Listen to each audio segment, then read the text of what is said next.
help you today, Clive? Here you are. All done?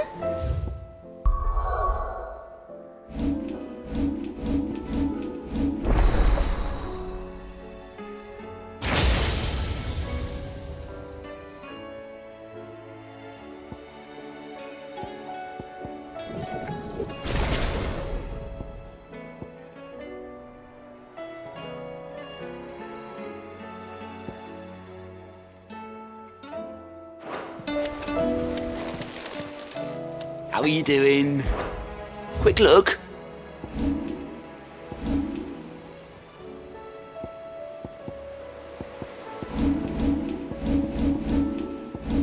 Always something, isn't there?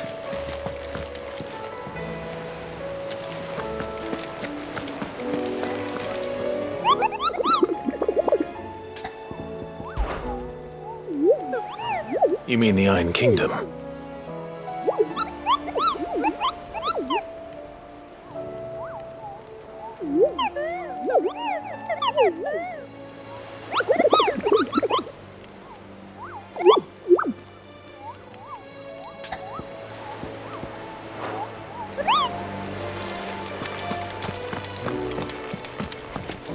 What will it be today? What is it that you wish to learn?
The state of the realm is ever-changing, Clive.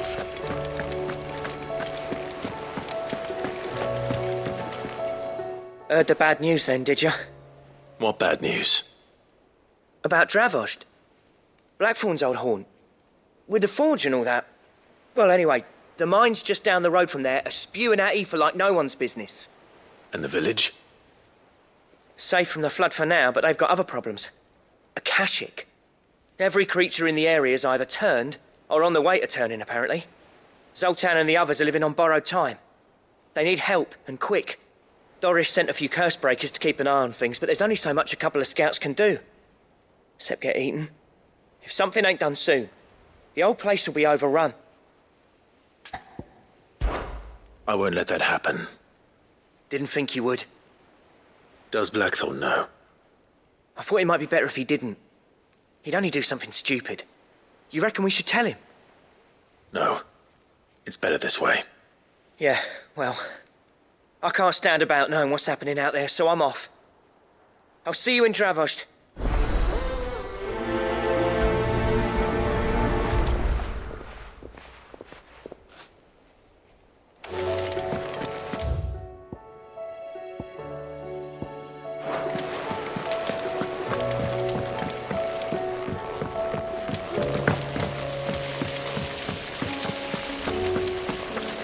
Then again, why settle for low-born chaff when we've honest-to-goodness royalty right here beneath our roof?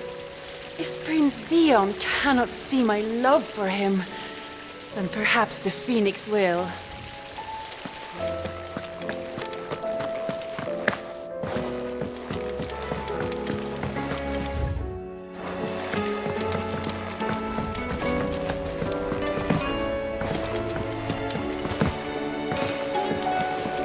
With Canva in the hands of Akashic, we'll need to find another port. Preferably one as well hidden as the ironworks. did. Just the man I was hoping to see. Did you have a mo? Don't tell me. You need more bomb ash.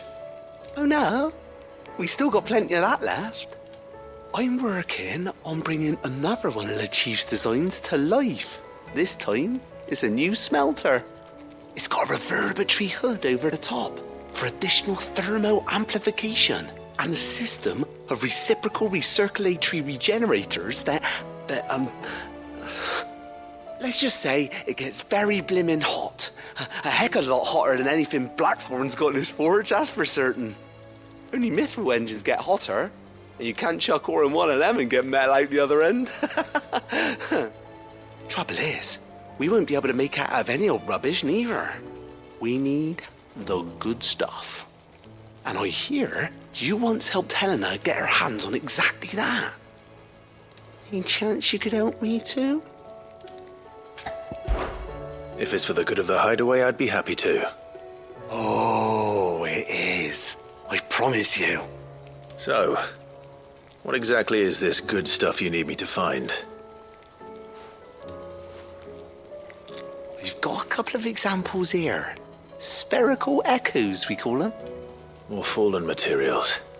So this smelter is similar to the mithril engine in more ways than one. That's right. They're a bit like the thermal helms. Fallen ceramics deal with heat like nothing else, see? And what's more, they're directional, transferring heat from the inside to the outside. But these things, they're all outside. If we line the hood with them, they'll reflect the heat right back into the furnace. We've collected as many as we can, and I know where we can get the rest. Trouble is, they're all watched over by their bigger, uglier cousins. So you want me to visit some ruins, destroy some echoes, and bring back the spheres they're guarding? That's it in a nutshell, yeah. We're only 3 short, mind, and we know exactly where they are. There's one up Amber Way, in that ruin that they call Lost Plume, and another in the Silent South over in Dalmekia. Last one is in the ruins of Advent, which is in the Empire. All right then. Wish me luck. It'll do. I'll be keeping all my fingers and toes crossed.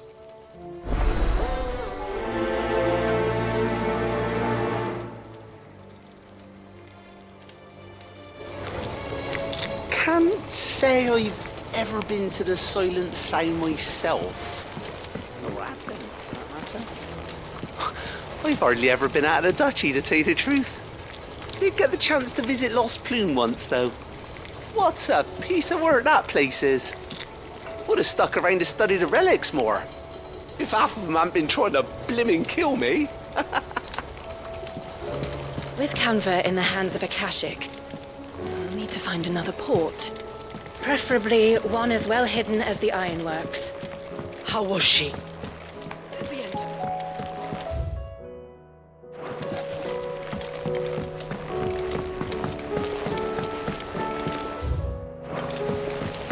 Miss, can we read Miss Editor's story for our lesson? Canva lost.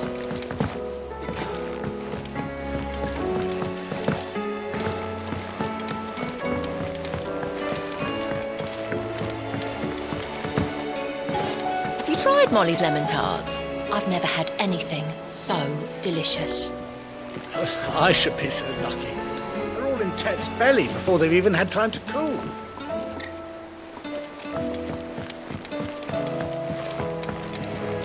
Is there out you need? Be seeing ya.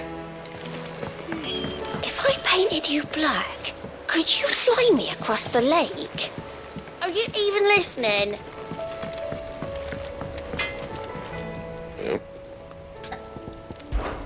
Yeah. The weight of all that shit.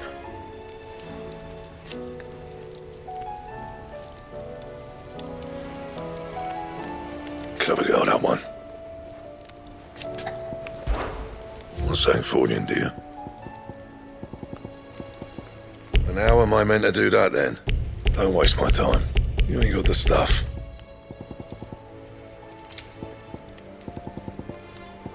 And how am I meant to do that then?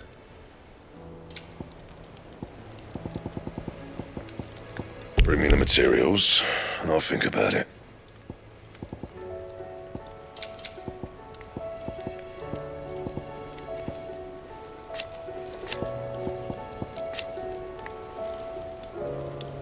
Anything else? Trouble with your gear, or something falling, do you?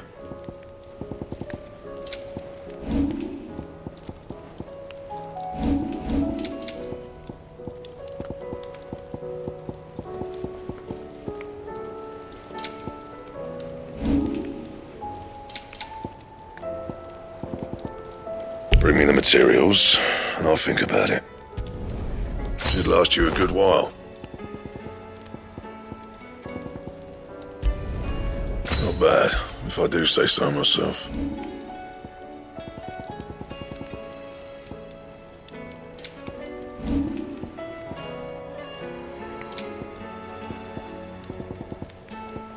Bring me the materials, and I'll think about it.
The stew's awfully thin these days. Nuts and all. Oh, what do you expect?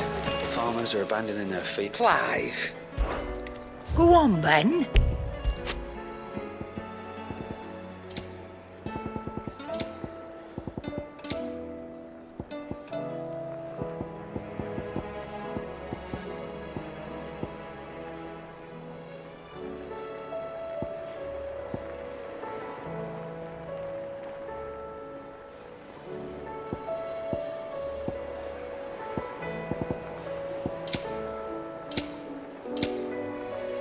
And how were you going to carry all that? Is that all?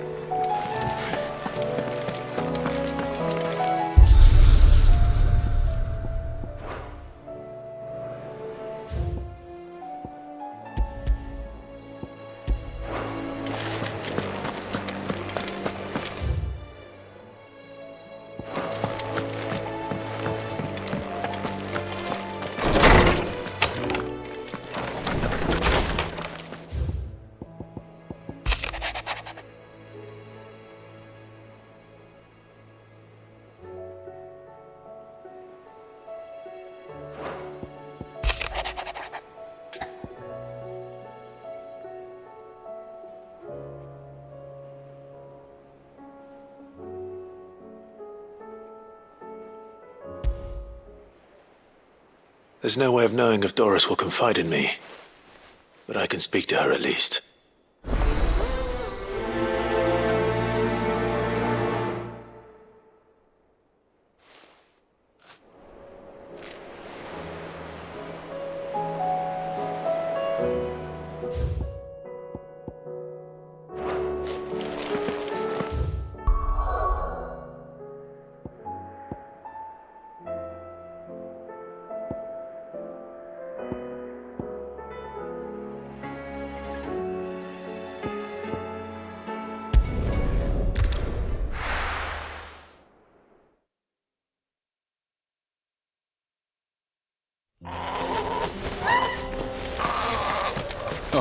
You're here.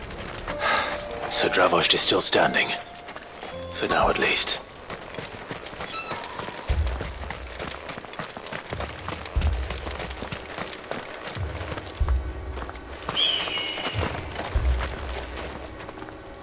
Clive! You're here! And the Akashic? Mostly off to the north still. But I spoke to Doris's scouts and it turns out things are worse than I thought. There's swarms of them out there. Told old Snotty to be ready to seal the north gate. That should buy us some time if we need it. Enough for the villagers to barricade themselves inside their homes at least. Well done. Welcome back, Sid. I'd never have guessed, you know. Not if August hadn't let slip. Who'd have thought that the savior of Dravost would turn out to be the realm's most infamous outlaw? Keen to help us out again? I am. Thought you could sneak off without me, did ya? Blackthorn. Oh, what are you doing here? One of the scouts couldn't keep his voice down. Unlike my best mate who didn't think I deserved to know. Zoltan, how long's it been? Long enough for us two to turn into a pair of old codgers, I see. That your idea of an apology? Prick. Don't listen to him. You only did what you thought was best. For the village and that. I did, yeah. But that ain't the whole of it. Vulcan, our master, didn't leave the chieftain to the two of us. He left it to me, the best blacksmith in Dravost, barring himself, of course. Bloody stupid tradition, in my opinion. If someone's got talent, you should let them practice their craft, not ask them to settle petty feuds and barter for grain. Our master wasted half his life that way. I wasn't about to let that happen to me. So you wasted half of mine instead? You're what Dravost needed. Under me and my precious ideals, this place wouldn't have lasted a year. So I left to devote myself to the work and spare you lot the consequences. I may be a selfish prick, but I only did what I felt I had to. What you had to do was your duty! Even if it meant we all starved? Enough. This is no time for bickering. You can finish beating each other up once Dravost is safe. Fine. I've said my piece anyway. Yeah, so have I. Sorry, Clive.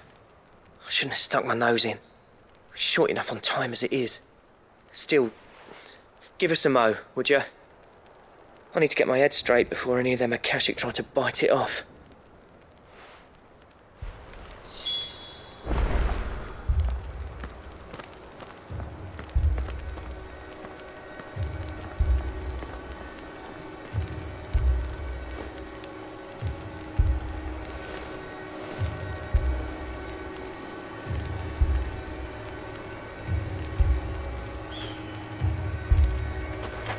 You, ready for the off, then? We can't afford to waste any more time. Right you are. Might be worth having one last word with the scouts, though. Don't want any nasty surprises, do we? Oh, and Blackthorn, you and Zoltan might be better off staying inside the... Akashic on the move. How close are they? Within sight of the walls, and there are more coming up from the mines. What was I saying about nasty surprises? They'll wash right over us if we stay out in the open. We're pulling back behind the gates. Good idea. Get yourselves inside, but keep your weapons handy. Understood.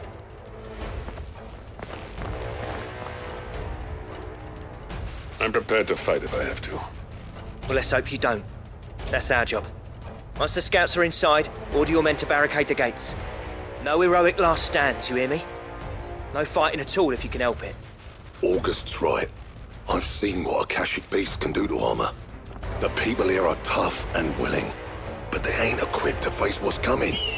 I'm going out there. Start work on the gate as soon as I've left. I'll give you as much time as I can. And if they kill you? You evacuate. But it won't come to that. I promise. You'd better be right. Take good care of Dravost till I get back. Leave it to me. and give those things what for, yeah?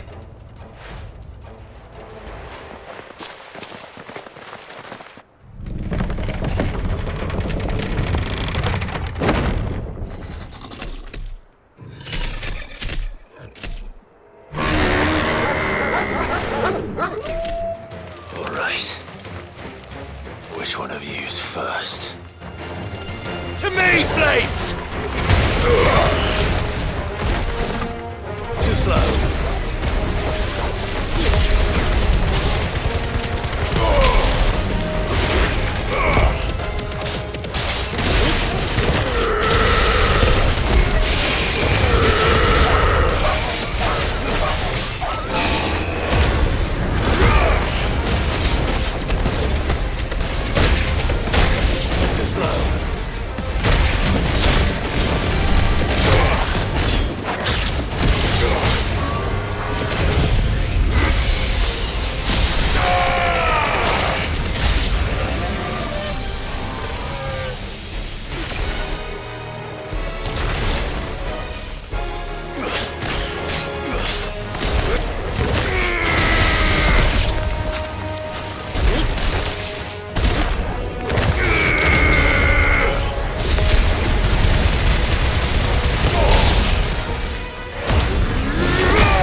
Is that it?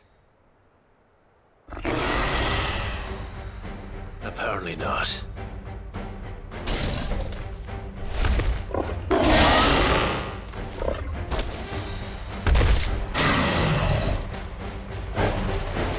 You're not getting past me.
question is, did I miss any?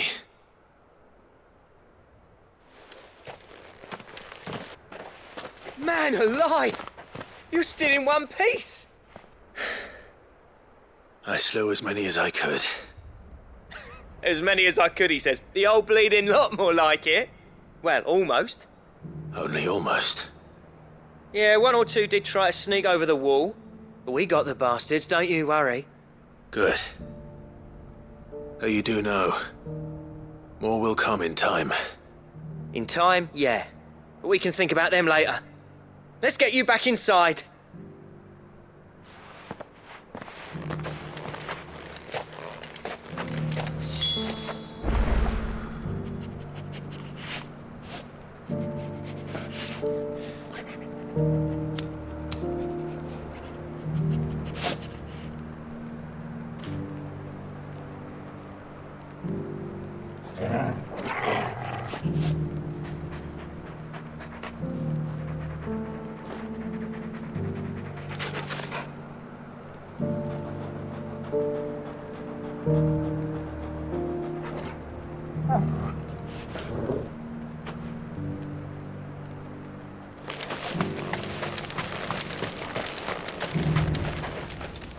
Sid! You're even more fearsome than your reputation. Enough to give those Akashic monsters nightmares. I almost felt sorry for the wretched things. But mostly, I felt grateful. Dravoged won't forget what you did today. I'm afraid I've only delayed the inevitable. There's no getting rid of that ether flood. Meaning that any living thing which stumbles into those mines will end up clawing at your walls again. And that's if the flood don't spread. If it does, well, I hate to say it, but the village's days are numbered. That may be, but we're staying just the same. With ether floods springing up all over, it's no less safe than anywhere, and more importantly, it's our home. We'll fortify the gates to the north, and I'll see that they're guarded day and night. All right. Then we'll give you a hand shoring up those defenses. As for you, Blackthorn, that's twice you've turned up when Dravos needed you. So, thanks. I shouldn't have stayed away so long. And I shouldn't have left without talking it over with you first. Too bloody right you shouldn't. Though I doubt I'd have listened. I always envied you. How you made everything look so easy when, for me, it was anything but. You leaving gave me the perfect excuse to hate you.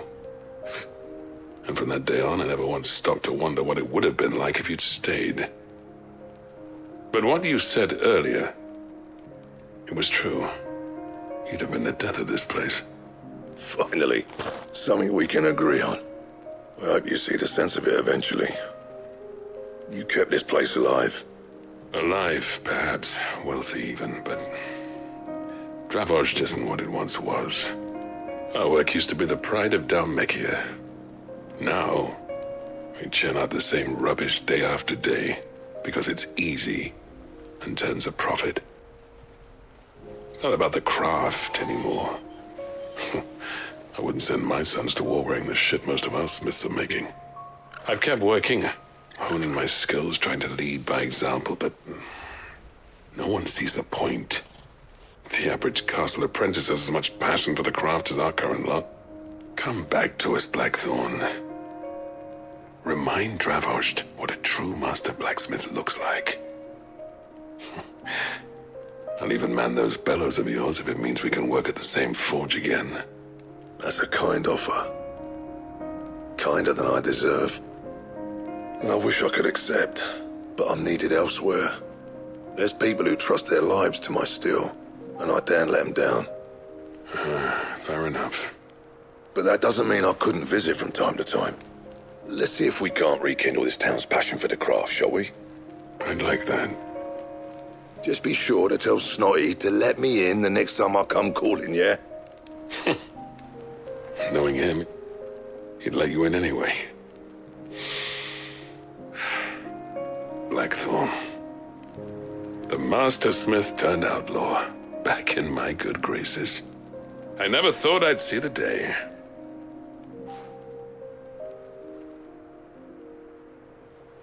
I'd say that went pretty well, wouldn't you? Even better than I'd hoped. Sid, I've got something for you.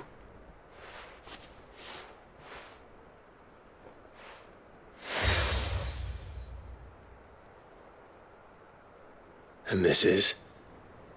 A token of our lasting gratitude. But I'm of a mind to make you a far grander gift. Designs for a certain sword have been passed down from chief to chief for generations. Now hold on, Zoltan. There's a reason no one's made that blade in centuries. There's not been a craftsman equal to the task. I'll admit your cinders make impressive steel, and I've learned to hone an edge Odin will be proud of. But the engravings on that thing are enough to make a jeweler cry. And they're not just for show, either. Have you forgotten what brought you back to Dravozd in the first place? A certain ring? I knew I'd never surpass you with a hammer and tongs. So I turned my hand to a different kind of metalwork. Between the two of us, I'd say we're the equal of any master craftsman ever to have graced a forge.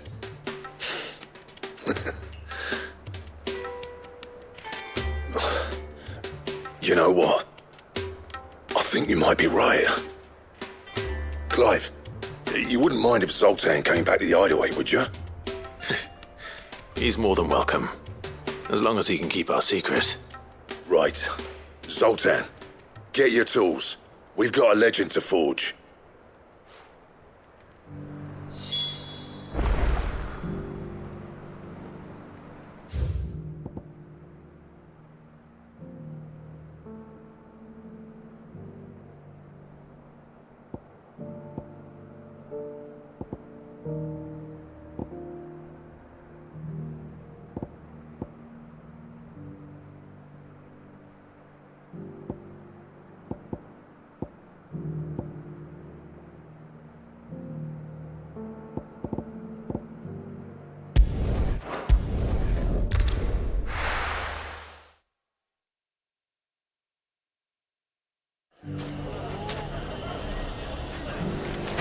Everything's back the way it was. Take that, you naughty thief!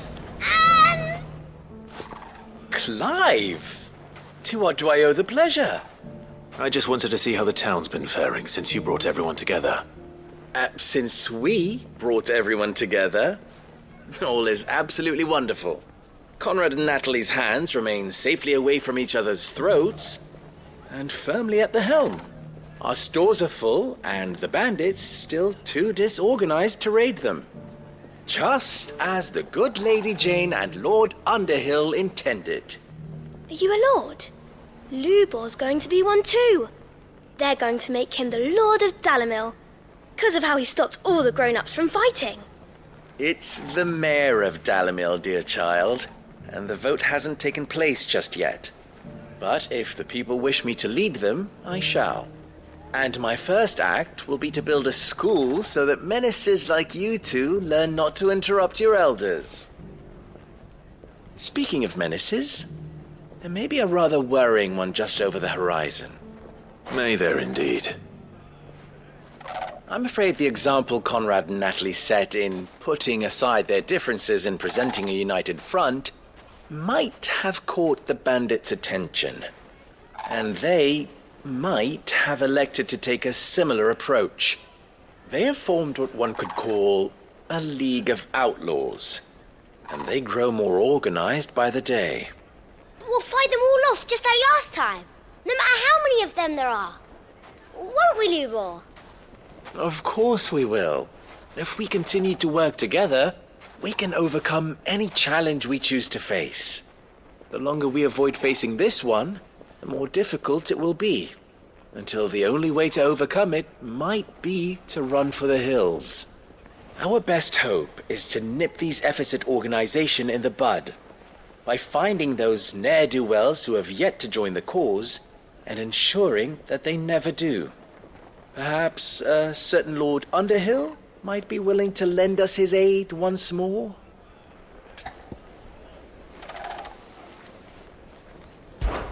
How could I refuse?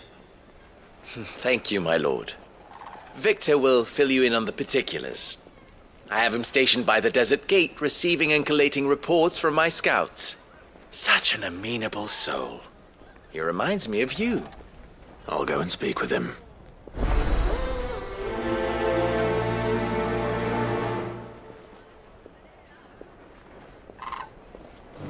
What's the difference between a lord and a mayor? That's easy. One of them swings a sword, the other forges them.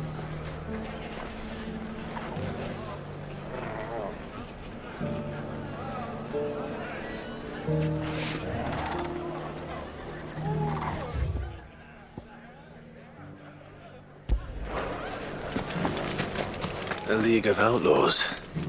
Sounds like we have some competition. Are you sure about this? Still in Dalamil, Victor? Ah, Sid. I thought you'd have returned to Cosnis by now. I did. Then I came back. I've developed something of a fondness for the place. And having worked so hard to see it saved from one fate, it would seem remiss to abandon it to another. A sentiment Master Lubor certainly isn't shy about exploiting. Hence my doing his bidding yet again. You're not the only one. What does he want you to do? He asked for my aid in putting down the bandits. And he said that you might be able to help me find them. Then you've come at just the right time. I was on my way to speak with Conrad about how to organize our forces. There are more camps in the vicinity than we can safely strike at once. But we must strike together, and we must strike soon at as many camps as we can. We can't give this league of theirs time to rally its forces. All right. Which camp shall I take? There's one upriver. Just out there, across the dunes. Leave it with me.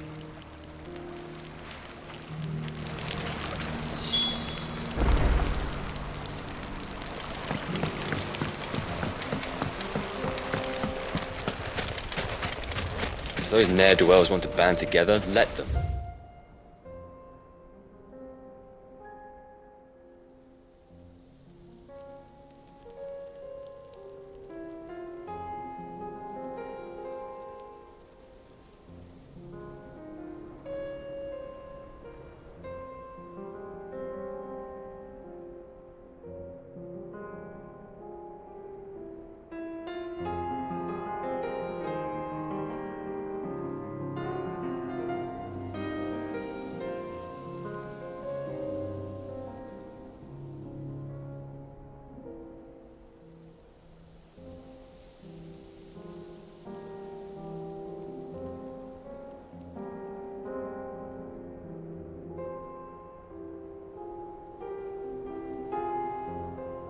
They'll be no match for us.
What's happened?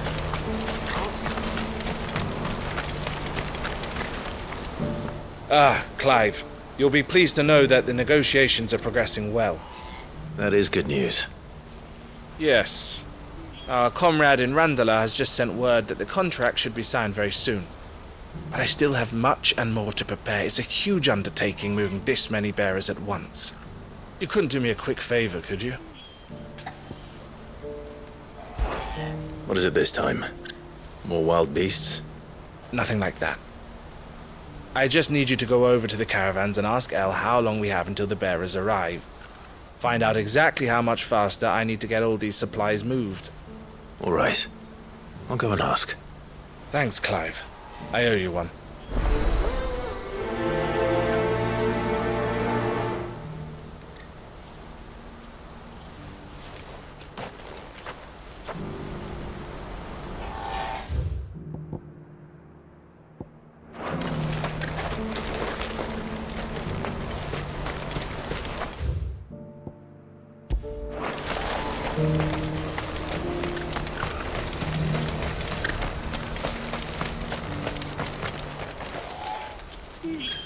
Don't blame yourself, El.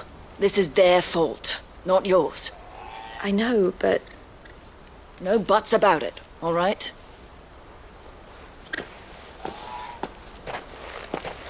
Is something wrong?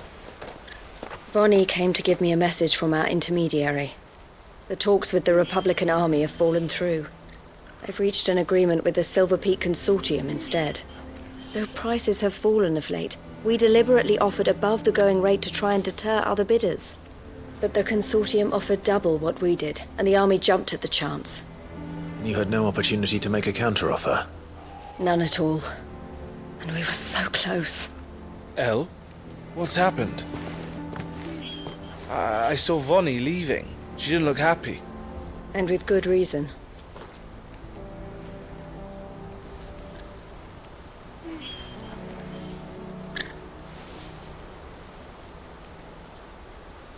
But I thought we were the only ones the Fist were speaking to about the bearers. How did the Consortium even find out about this? It's not so surprising.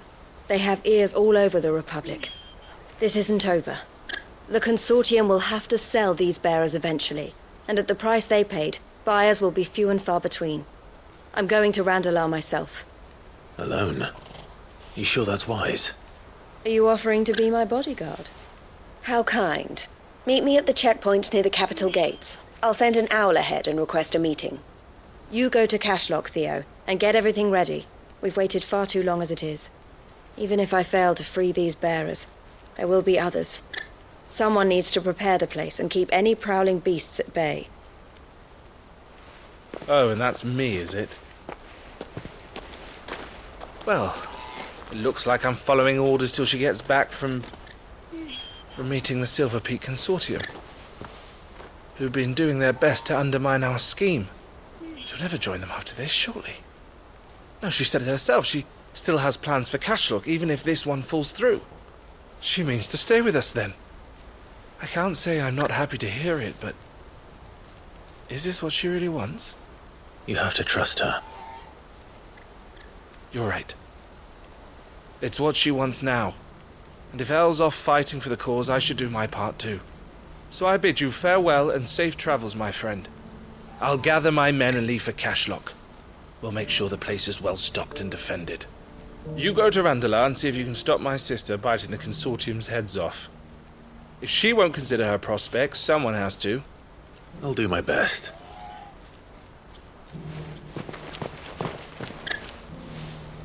All right. To Randalar, then. I'd better not keep Eloise waiting.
What I wouldn't give for a hot meal.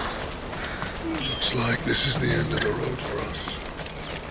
When are they gonna let us through?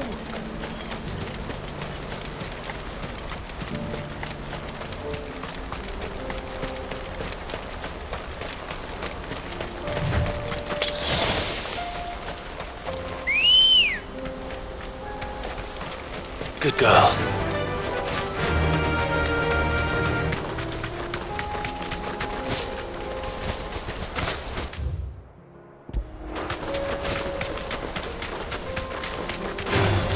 Time to fight.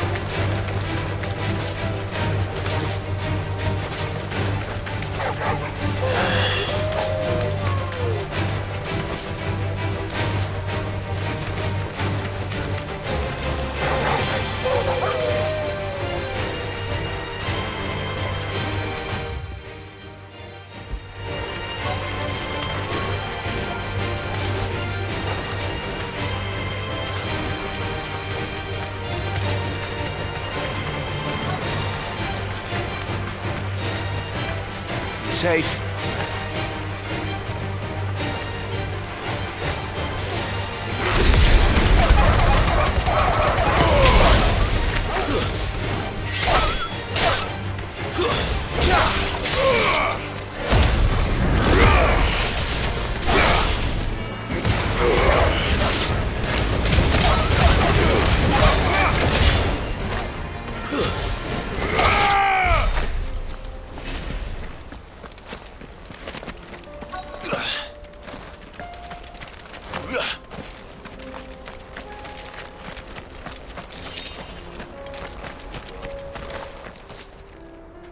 I hope I didn't keep you waiting.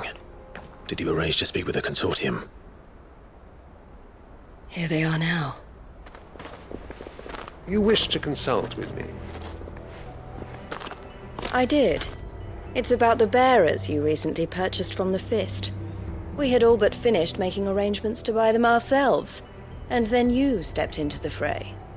You misunderstand. The consortium had an interest in purchasing them from the very first. It was only our regard for you that kept us from bidding. But your hesitancy in accepting our offer to you suggested that the regard was not mutual.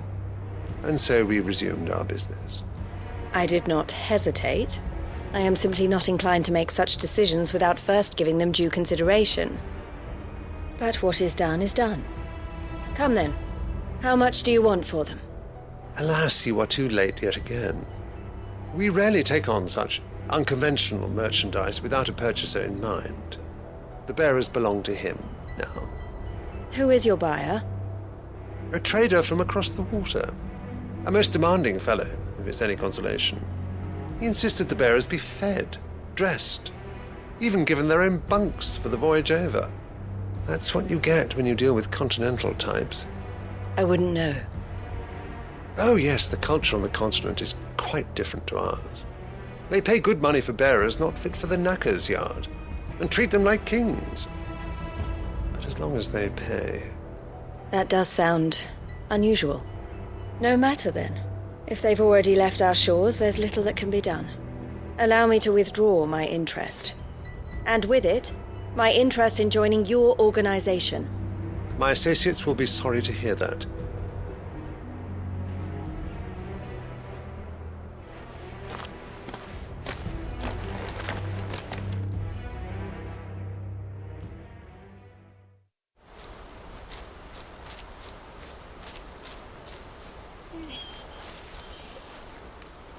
I'm sorry you weren't able to save them. As am I. But I only have myself to blame. He was right, you see. The Silver Peak Consortium did intend to buy those bearers before I did.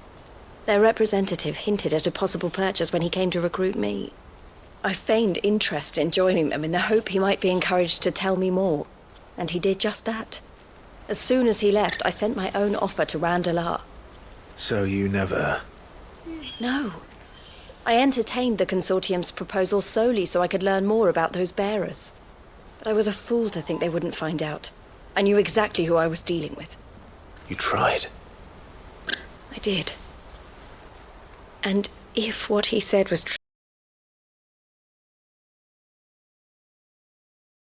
true, the bearers are to be well treated. Which is something, at least. But they deserved more. I wanted so badly to see them freed.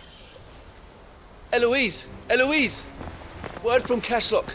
The village is under attack. A pack of beasts have come...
Dragon at its head. Theo and the others are trying to hold them off as best they can, but the odds are against them. They need help, and fast. Theo! I'll go on ahead. Thank you, Clive. I'll gather some men and join you there. Just... make sure he's safe.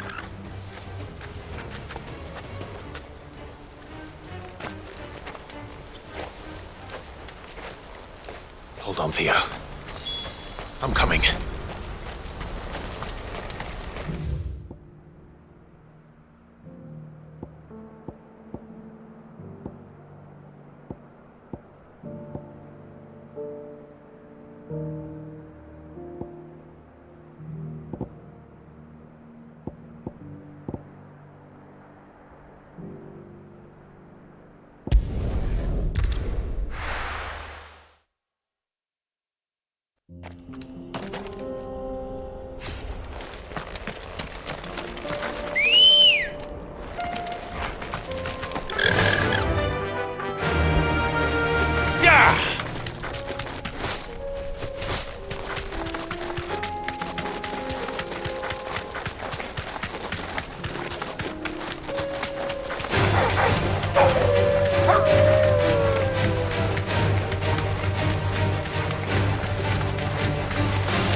Time to fight.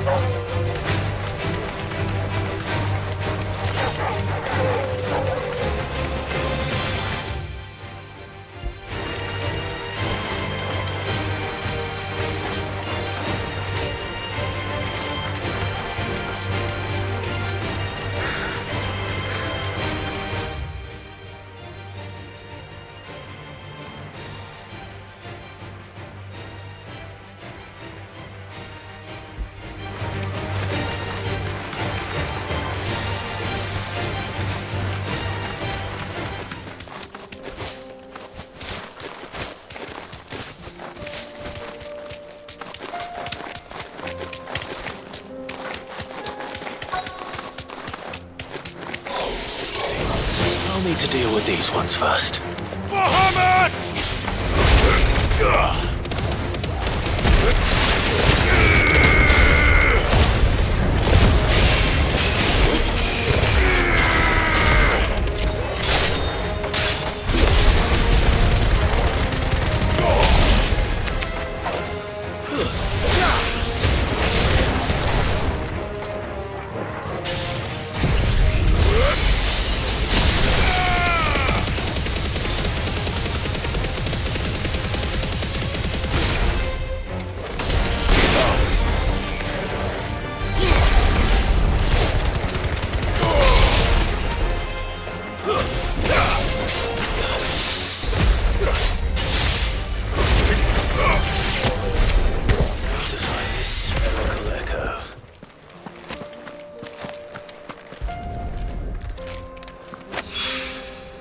This is it. Right then. Just two more to find.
the situation? All clear this end.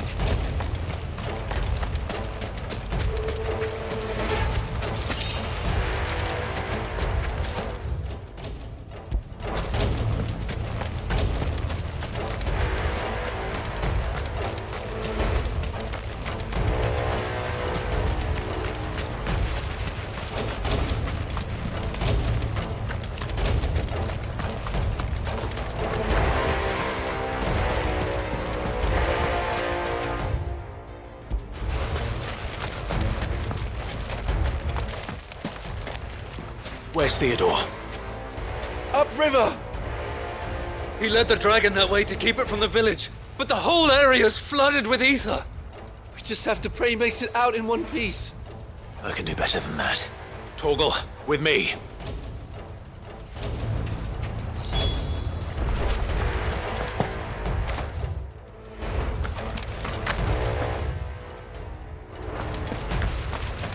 No use calling Ambrosia now.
These creatures have already turned.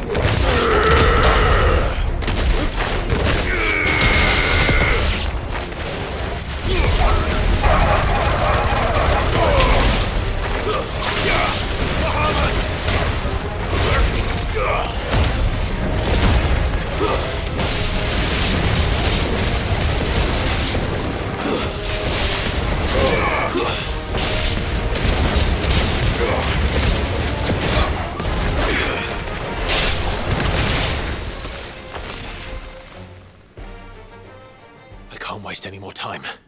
I need to find Theodore before that dragon does.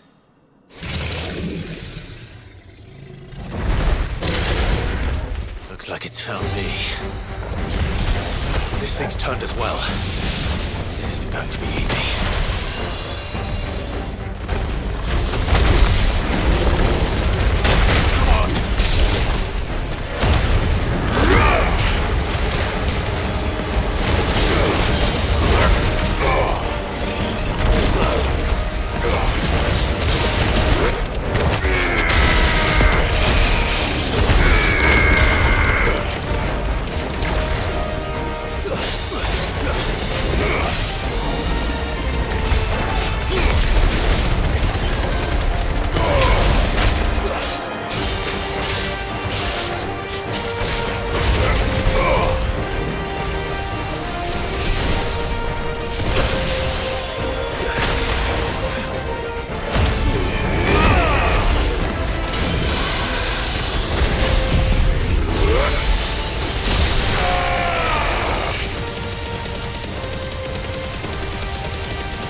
Clive.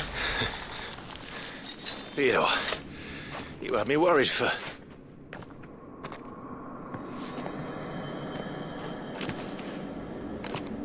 We have to get you out of here.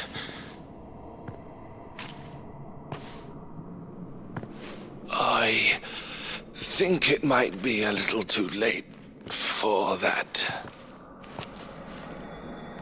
Bearer or no, there's only so much ether a man can take, and that Drake just wouldn't let me leave.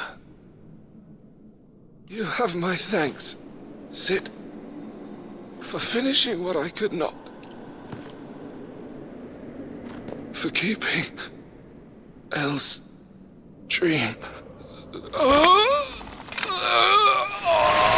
Theodore!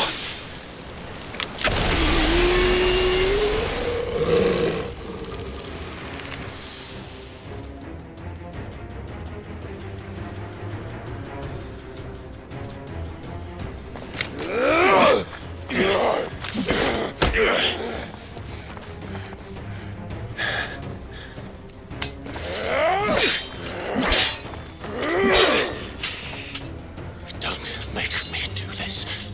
Stop it, Theo! Stop! Stay back, Eloise! He's turned. And so will you!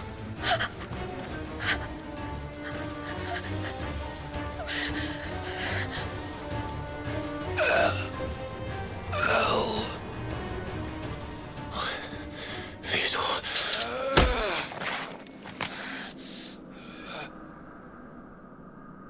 Take care of my sister. Theodore, wait. Goodbye, Elle.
Thank you, Clive.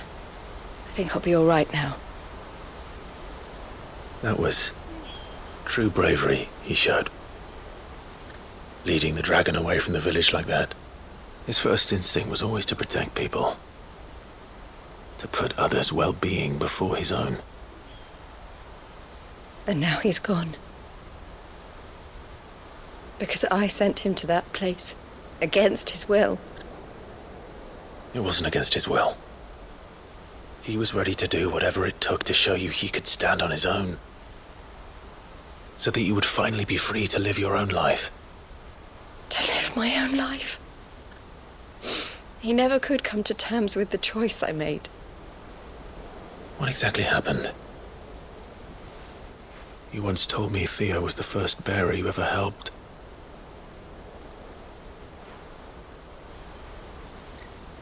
We grew up in Canva. We were born to one of the great trading houses. And I was chosen to inherit the family business. I had my father's head for figures, you see. Theo did not. While I studied the art of commerce, he played at soldiers instead. A late bloomer, in more ways than one. For unlike most bearers, it wasn't until his 15th summer that his powers awakened. My parents tried to drive him out of the house and into the care of the constables. But before they could, I took him into mine. Theo told me something else. He clearly admired your devotion to the cause of freeing others like him from slavery. But he said you deserved a better life than this. He wanted to free you from what he called your bonds, just as you freed him from his. I would be lying if I said I had not wondered from time to time how much easier my life might have been if I had allowed Theo to be taken and devoted myself to the family business instead.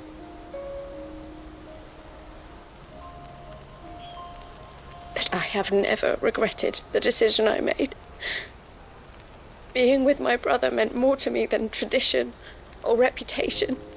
I only had to look at him to remind myself of that night and the choice I made and the fact that I would make the same choice again in a heartbeat.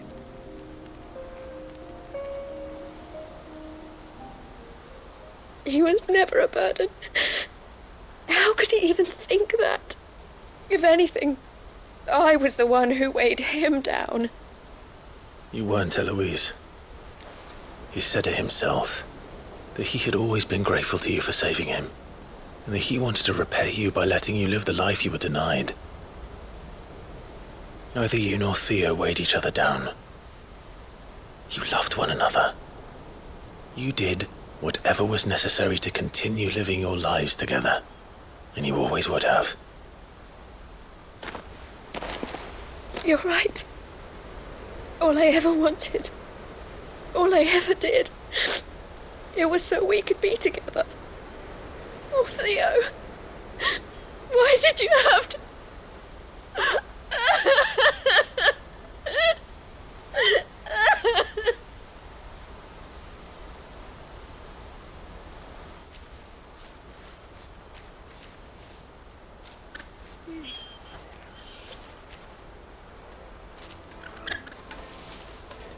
I know Theo wanted me to move on, but I'm staying here at the Crimson Caravans to continue our work.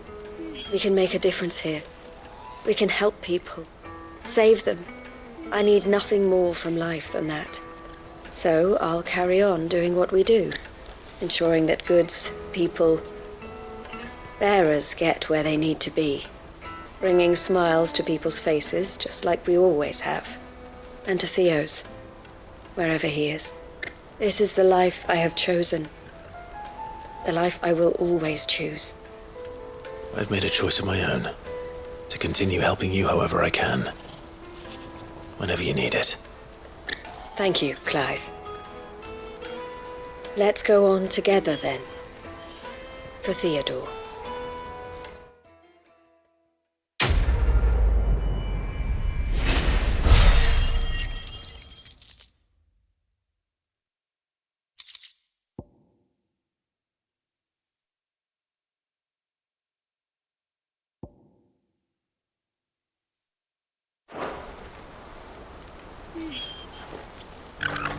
The Crimson Caravans is my family business now, and I would not exchange it for the world. I brought Theo here to be safe, and I have never looked back since.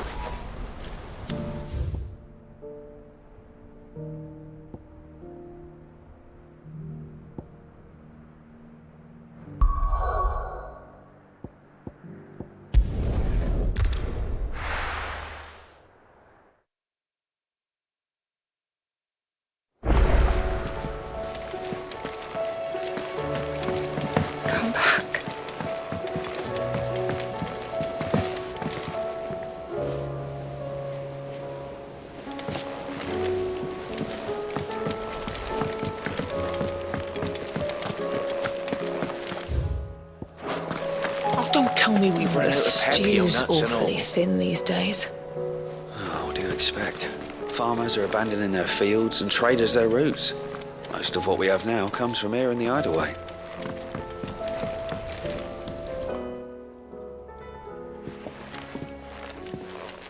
Ah, the man himself. We were just about to make a start on that sword I promised you. It's funny, but none of this would have been possible without your help. You remember Camille? We'll be using his leather work for the grip. The steel, meanwhile, will be tempered in a fire, burning the cinders you charmed out of old Zoltan here. And that whetstone from the Outer Isles? That'll be what gives the blade its edge. And the final flourish will be my talented colleagues' engraving. A team effort led by the greatest blacksmith alive. Now, save that talk till the thing's finished, yeah? Right. I'm ready if you are. To the bellows it is then.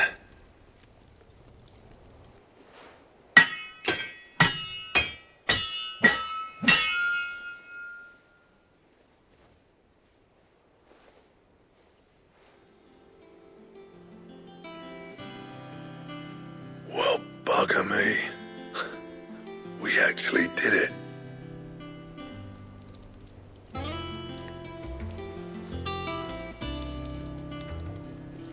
The sword to end all swords. Ragnarok. It's quite something. I trust you'll take good care of it. Thank you. Both of you. So, does this make you pair the greatest craftsman alive, then? This? Nah. This was just following the footsteps of the greats of old. It'll take more than that to earn us our place in history. But we're up for the challenge. Here. A list of materials. Zoltan and I got talking on the long road back from Dravost. We reckon with those items there, we could craft something even better than the Ragnarok. Something worthy of a legendary outlaw like yourself. That's a weapon I'd like to see. You leave this list with me. I was hoping you'd say that. One legend at a time, eh, lads? Before you start on the next, who fancies raising a cup to friendship reforged? Good idea. No more drinking to forget my past. It's about time I had something to celebrate. Then tap the kegs! Vulcan's boys are on their way!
Trouble with your gear, or... I never thought me and Zoltan would ever speak again, let alone work together. And if it hadn't been for you, we wouldn't. You've been a good friend of me, Clive. The best. What do you want?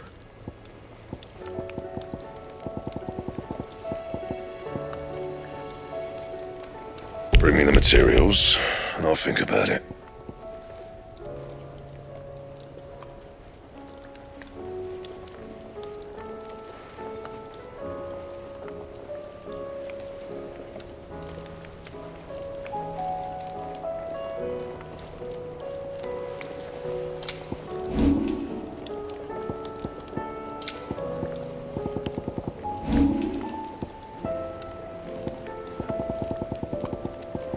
Don't waste my time. You ain't got the stuff.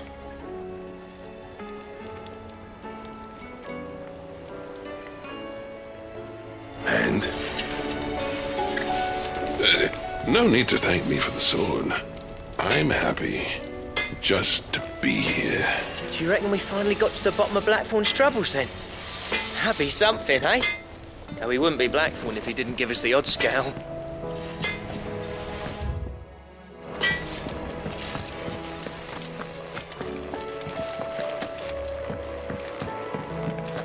I will not forget this kindness, my lord. I shall go to Eastport, but as soon as the rebuilding work is complete, I promise to return.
Covered in nicks and lumps, the lot of them.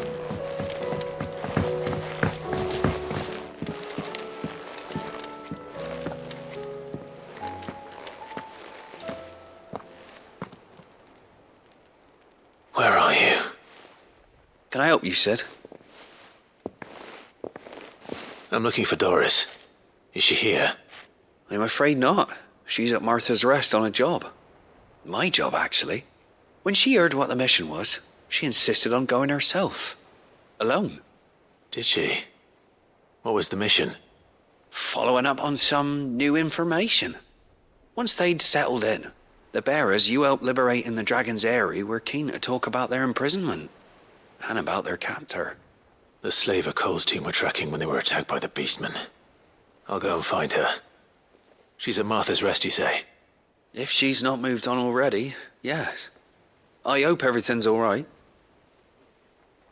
Why would Doris insist on going alone? Maybe Cole was right to be worried. I would have gone to Martha's Rest with Doris, but she ordered me to stay behind. And I'm not about to start disobeying orders. Not knowing.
Ambrosia.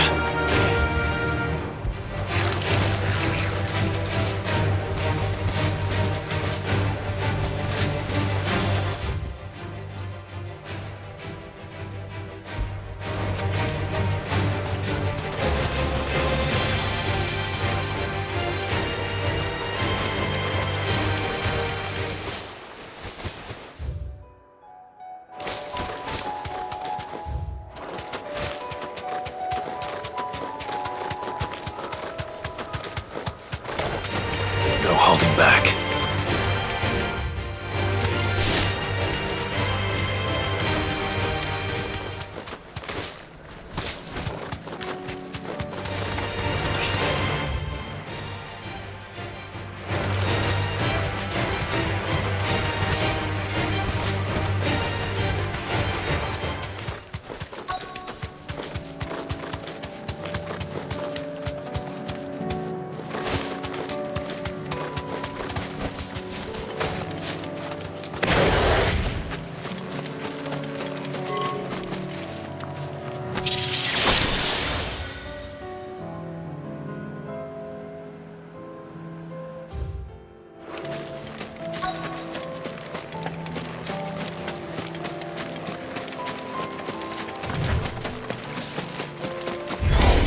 This won't be easy.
Two down, one to go.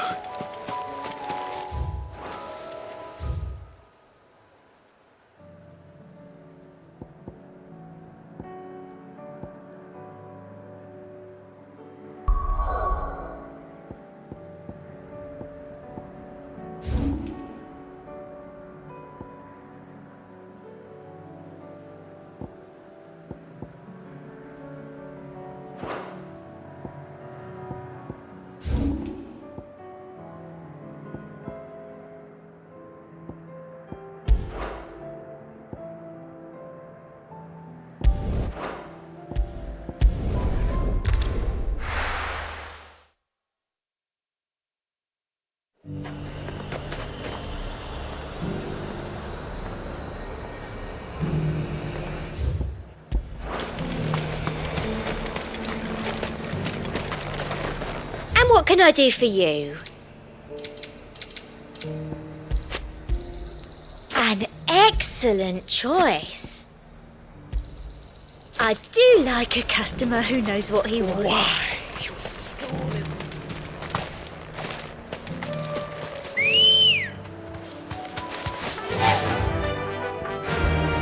Fly, Ambrosia.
That's all of them.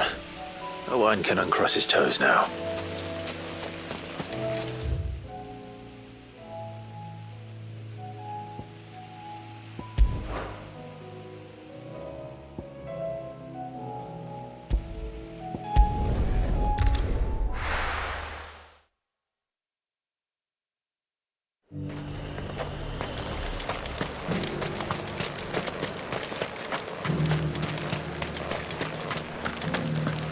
There were ghosts at the gates not days ago.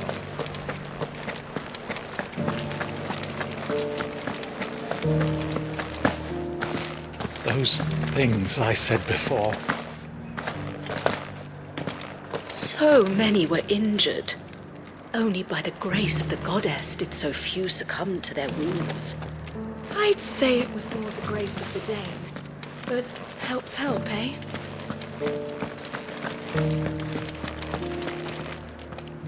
Oh, Clive.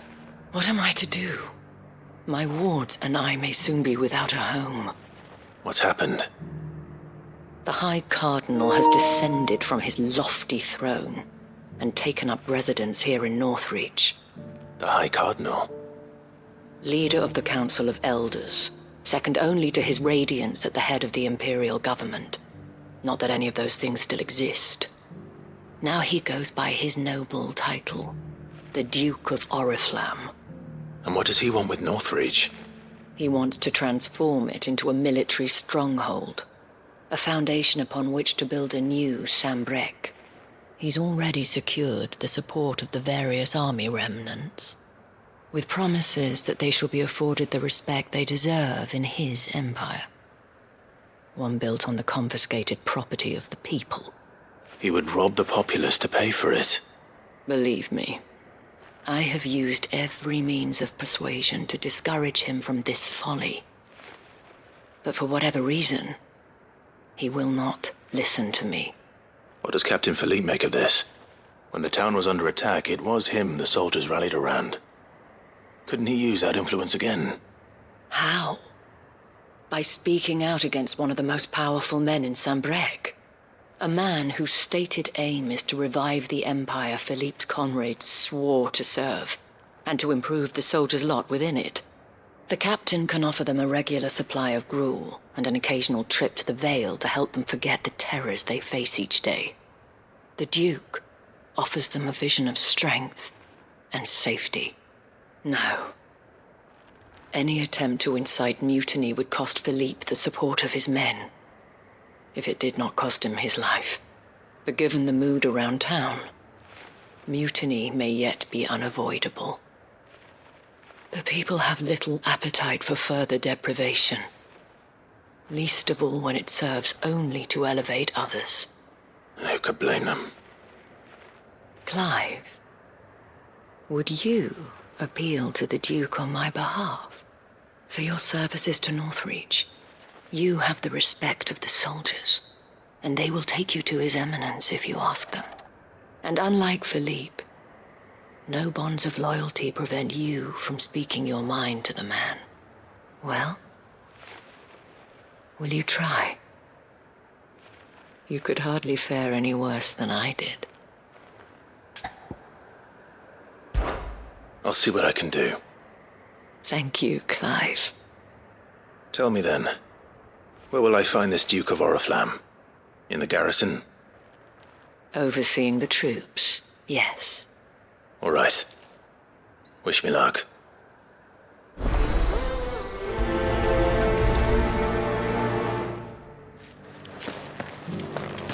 I may have met this Duke before, at the Remembrance Ceremony. Let's hope I didn't make a strong impression.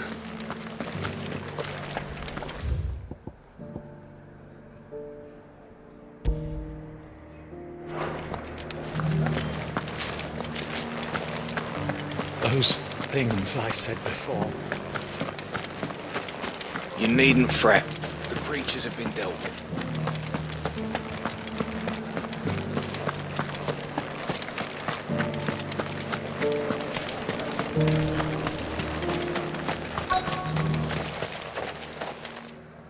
Halt! Oh, sorry about that. You're the dame's man, aren't you? You got some business with the captain? No, actually. With the Duke. I was hoping I might be able to speak with him.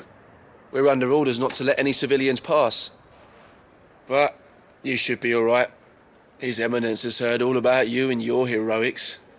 Wait here. I'll go and ask.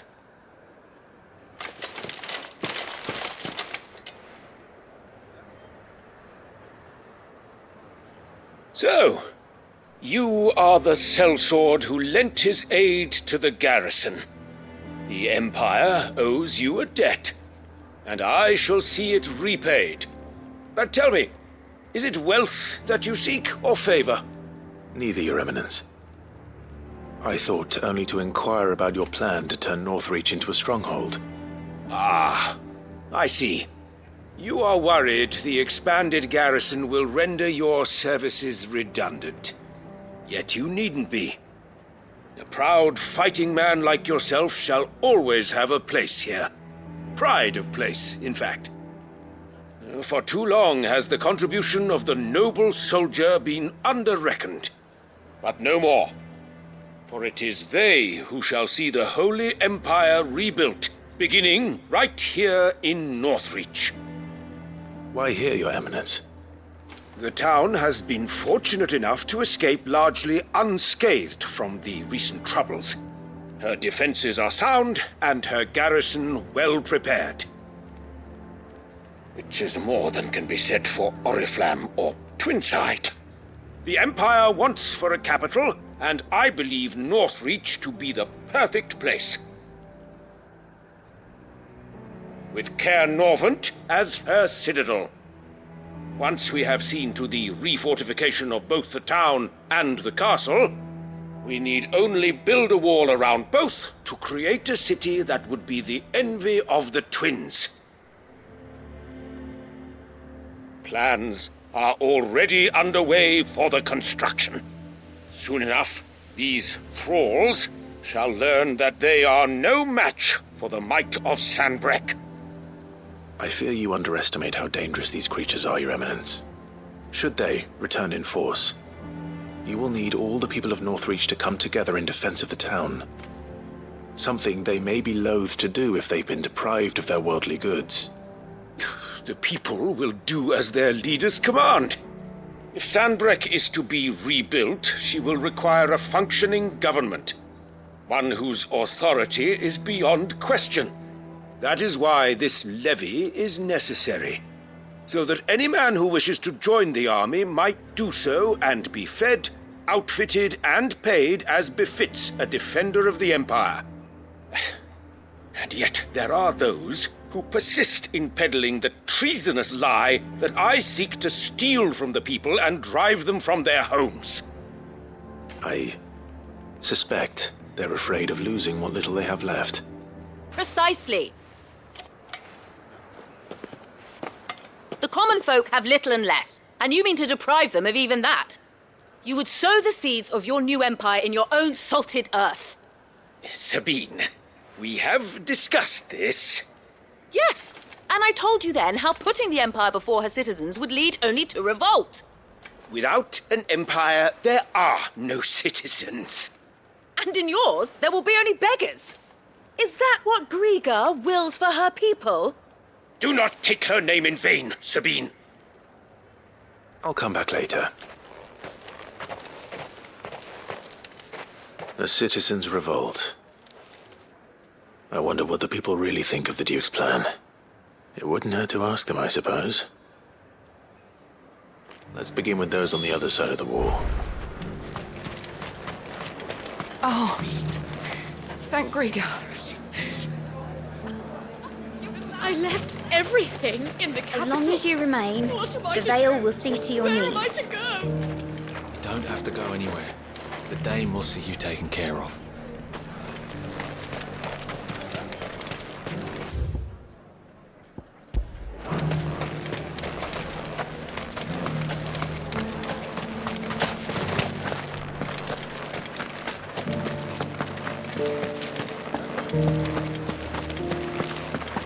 You needn't fret.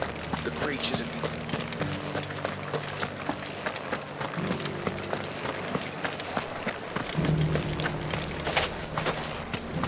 I got peppers to numb your tongue and put fire in you. I've been hearing a lot of talk about a certain duke. Nothing good, I'll wager. Going around acting like he owns the place. And with hardly a word to the dame. This is her town, not his. I take it you'd rather she was in charge. As far as I'm concerned, she still is. Just need his eminence to sod off back to Oriflamme.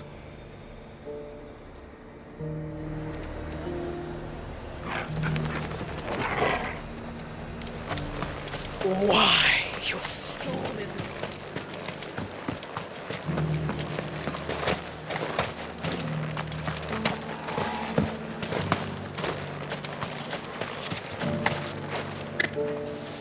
A question, if you don't mind. What do you think of the Duke of Oriflamme? Don't get me started. You build a life for yourself somewhere, only for some noble to turn up and tell you you've got to hand it all over to him.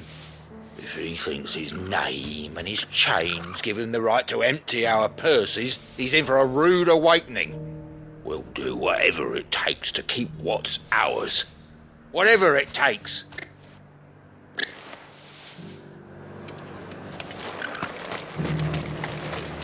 I heard the dame got an icon to rid the man over.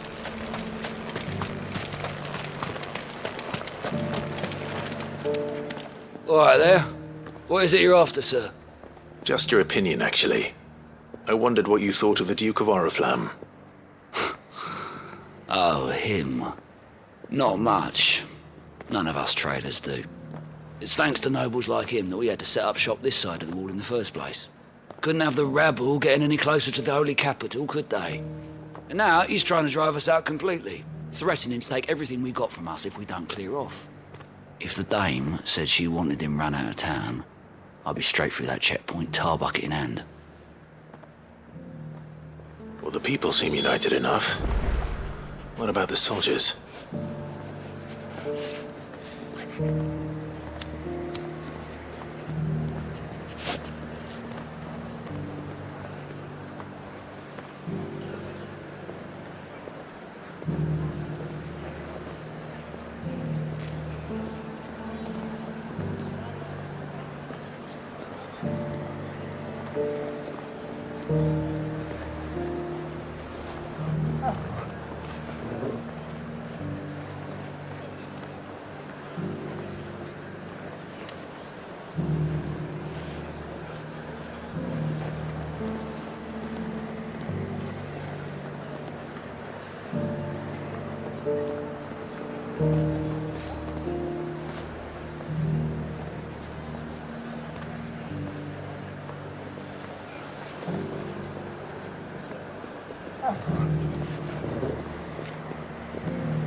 There were ghosts at the gates not days ago.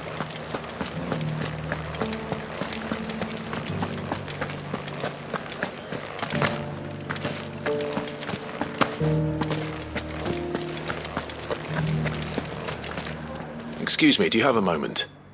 I wondered if you'd mind sharing your thoughts on the Duke of Oriflamme. Well, he's made a lot of enemies coming in the way he did. But I mean, look around us. You can see the state the realm's in. The traders might not like having the screws put on them, but if they volunteered a few more of their hard-earned gil before things got bad, maybe they wouldn't have to. I think the Duke's got a point when he says rebuilding the Empire's the best way of making sure we're all protected. And if that means people who don't know one end of a sword from another have to make way for those who do, well, that's just how it goes.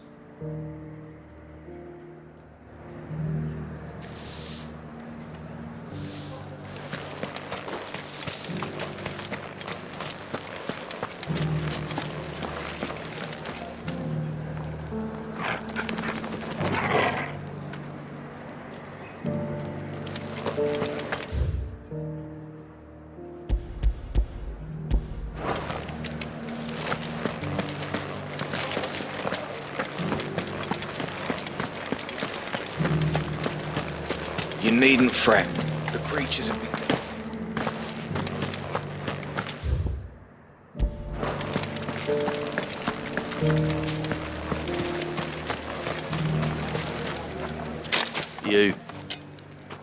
You're the one who was talking to His Eminence. On the Dame's behalf, yes. I was trying to persuade him not to take the people's goodwill for granted, but it seems my words fell on deaf ears.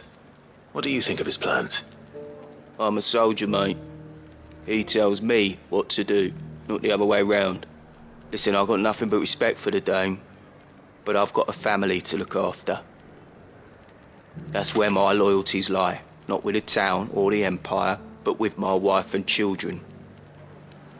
If the Duke can get us the men and the equipment we need to fight off those blue-skinned bastards, I don't care how he does it.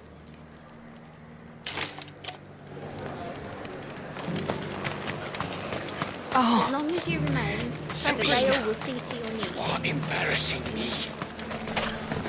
You're embarrassing yourself. I hear the Duke of Oriflamme plans to turn this town into some sort of fortress. Do you think that's a good idea? It's not for me to say. All I know is that unless the Emperor orders me otherwise, His Eminence's word is law. Look, no one likes all these taxes and tariffs, but empires don't come for free. Once Sanbreque is back on her feet, we'll all reap the benefits. Let's see what Philippe makes of all this.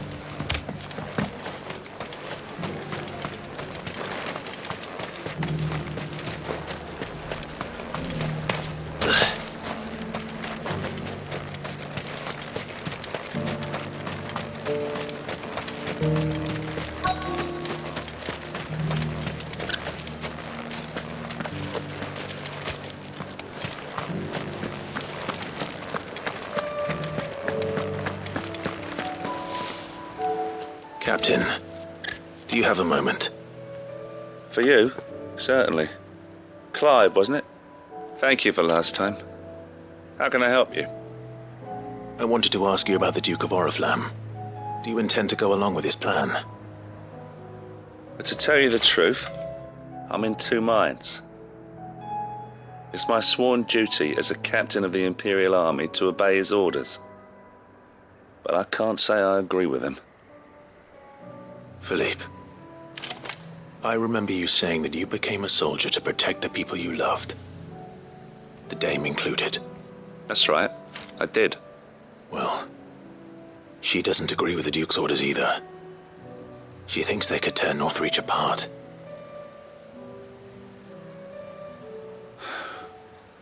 And she's probably right. Thank you, Clive. I know what I need to do now. Protecting the people I love is what matters. Doesn't matter how. Well, duty calls, so I better go. Thanks again.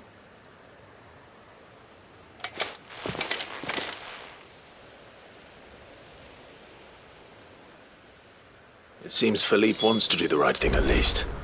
I expect Isabel will be pleased to hear that, if nothing else.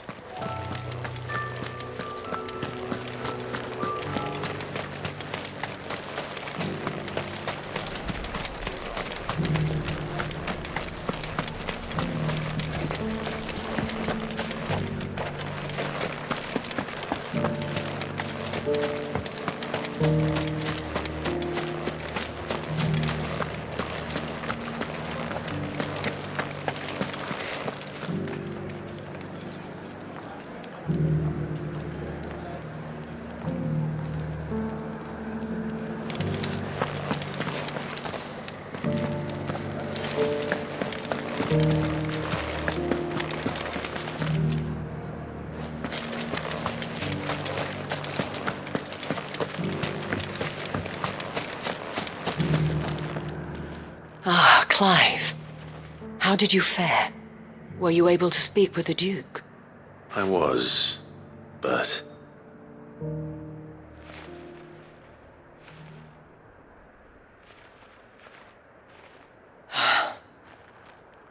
So Northreach is to be a fortress after all. Well, it will certainly help to hold back the thralls. There's no denying that. Though I doubt it will come as much consolation to the townspeople whose worldly goods are confiscated to pay for it. They deserve to be heard, Clive. To have a say in this new empire the Duke means to build. Sadly, His Eminence values their obedience more than their opinions, and hopes to reassert the authority of the state.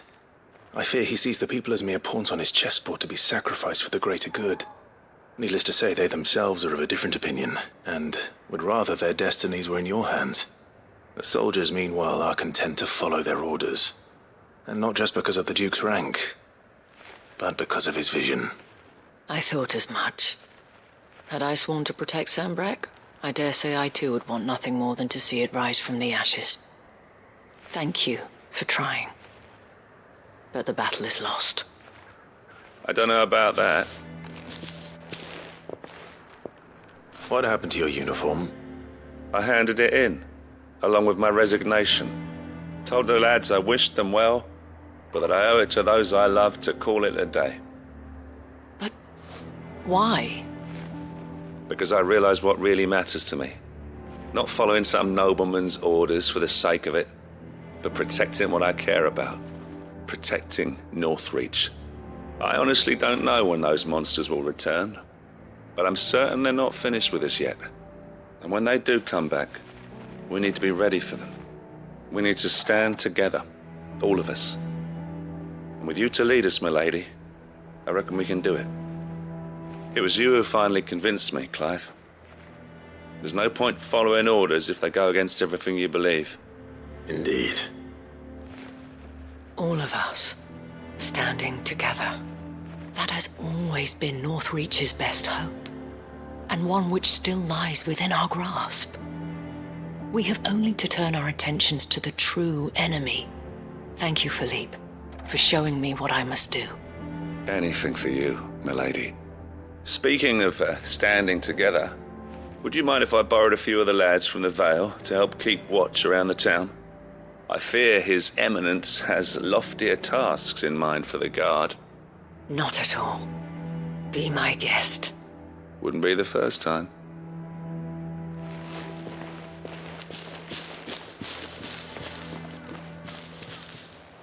There may be hope for Northreach yet. Especially with men like you and Philippe to champion our cause. I, for my part, shall continue to work upon the Duke, in the stubborn belief that I might still tempt him into joining hands. But I suspect I shall have to call upon your aid again. Until then, Clive. Until then.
Still alive, aren't we?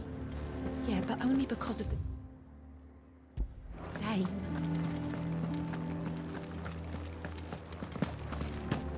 Those things I said before.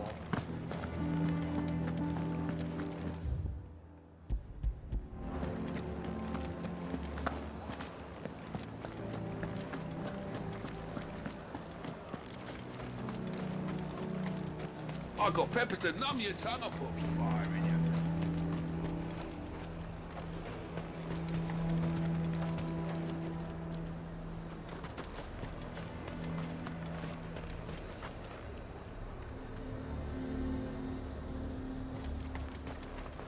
And what can I do for you? Come back again.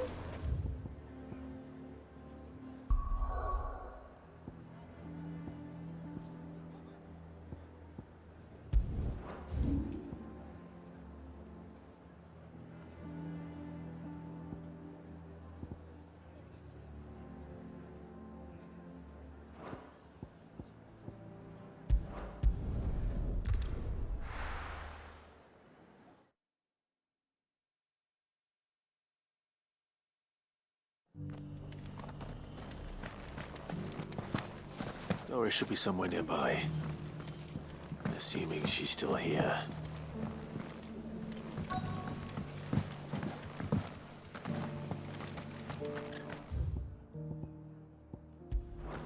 Just because the heavens have gone to rack and roll. Nearly done. I've got greens of Looking all for shelter. shapes and sizes. Colours too. Want to know how to tell if the world's going to rack and ruin?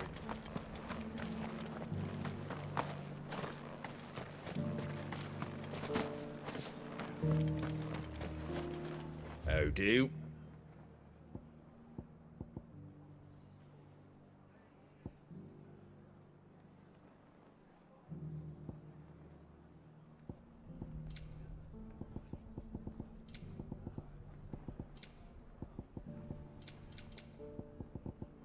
Take care out there, eh?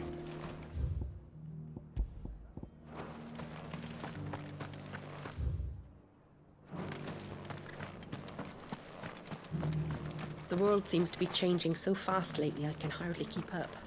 But what I do know is that there's no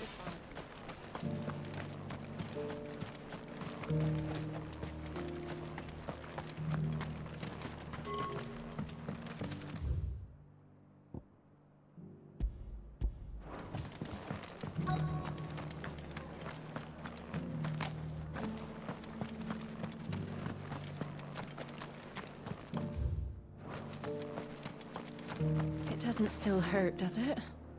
Oh, 1,000 Akashic jaws couldn't hurt me. I'm a son of Rosaria, after all. A born survivor.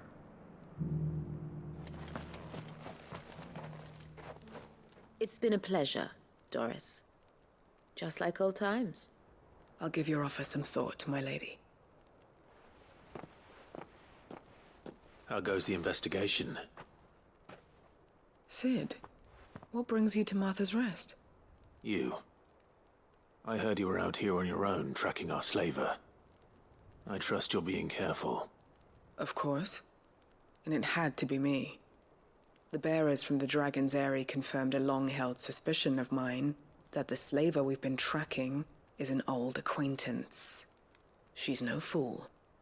If we'd come in force, she would have spotted us straight away, and then vanished without a trace. That was her just now, wasn't it? So, was it a fruitful reunion? I'd say so. She tried to recruit me. Seems her time in Rosaria is coming to an end. She's abducted bearers from across the region and is looking to smuggle them back into Sambrek. After her brush with those beastmen on the road to Northreach, she hired herself an Imperial escort, which she wants me to join. She's dangerous, Sid, but I think I can stop her. Then I'm going with you. I'll take care of the escort. You can see the bearers to safety. Where are they? The Baum Archers, soon to break camp. You go on ahead. I'll follow once I've sent word back to the hideaway.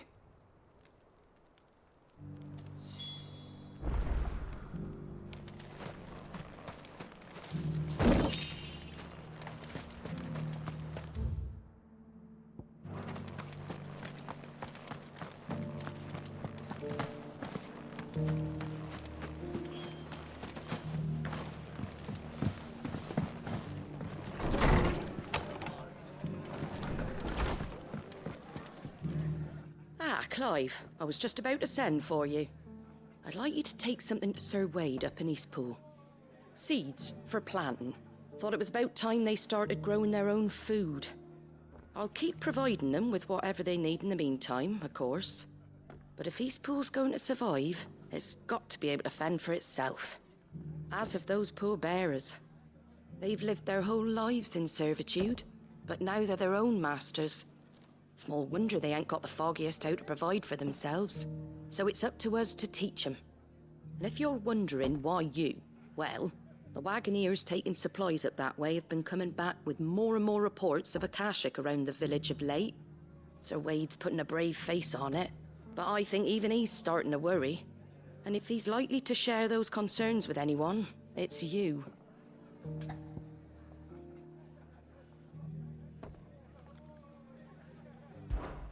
All right.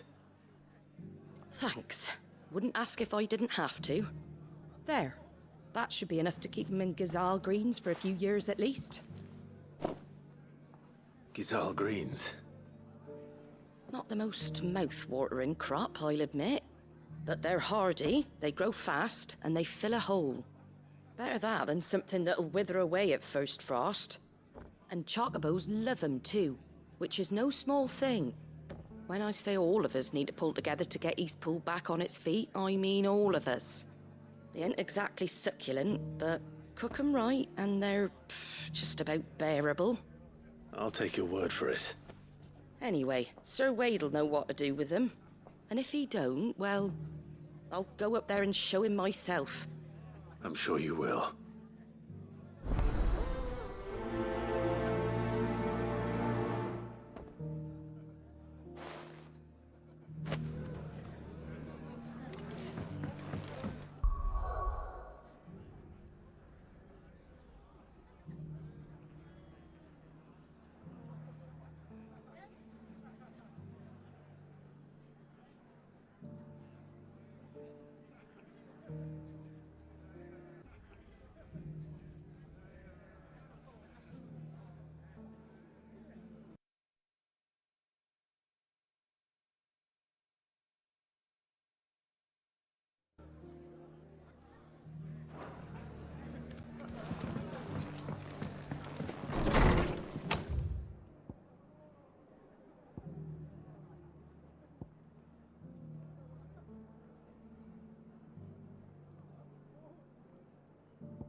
Faster!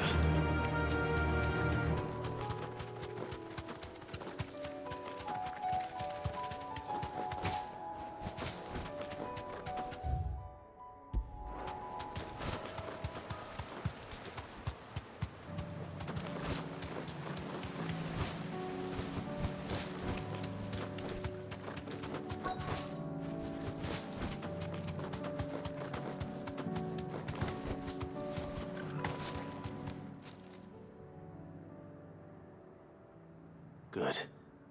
They haven't broken camp yet. How did Doris come to know a slaver, I wonder?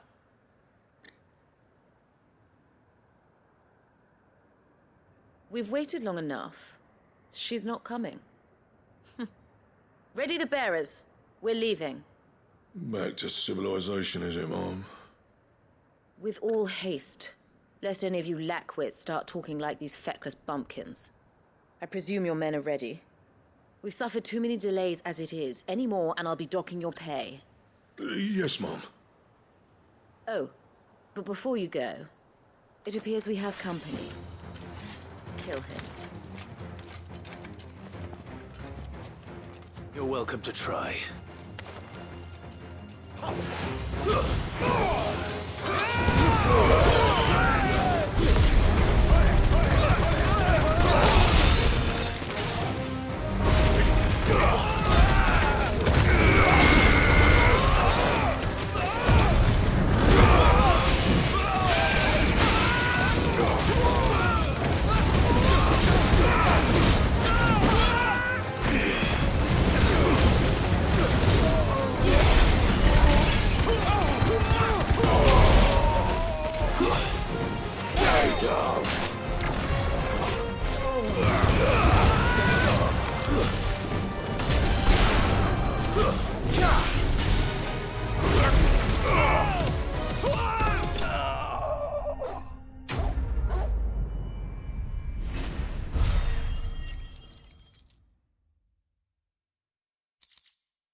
So much for your escort.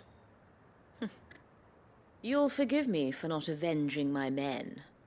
I'm not the swordswoman I used to be. I surrender. Do with me as you wish, Sid the Outlaw. Sid!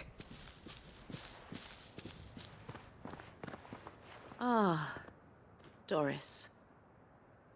I take it you're not here to rescue me from our brooding renegade? You know, I always wondered where you'd vanished to. But casting your lot with this criminal of all people. Better fighting for a cause than killing for coin. I'm sorry, Sid. I should have told you sooner. This woman, my former master, once trained bearer children to be weapons in service of the highest bidder. She raised me like a daughter. And I did terrible things to earn her favor. It wasn't all terrible, surely. We had our fun, too. You were always so eager to learn, and had such clever hands. All my other children took either to the blade or to the books. Always either or. But you proved yourself a master of both. That's why I kept you for my own. How about it, my little dagger? Care to swear that blade to me again? I never swore my blade to you, nor will I ever. I fight for a higher cause, to liberate the bearers of this world. Farewell, Master.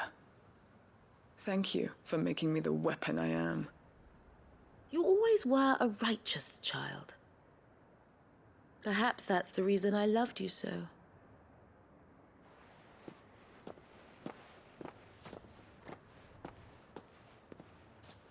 What do you want to do with her? I am not the killer she wanted me to be. Not anymore. And she no longer has friends in high places. The Dame does, though. Her connections at the Imperial Court will see that justice is done. All right. If you're certain. I am. And thank you for everything. Now, I better let these bearers know that they're safe.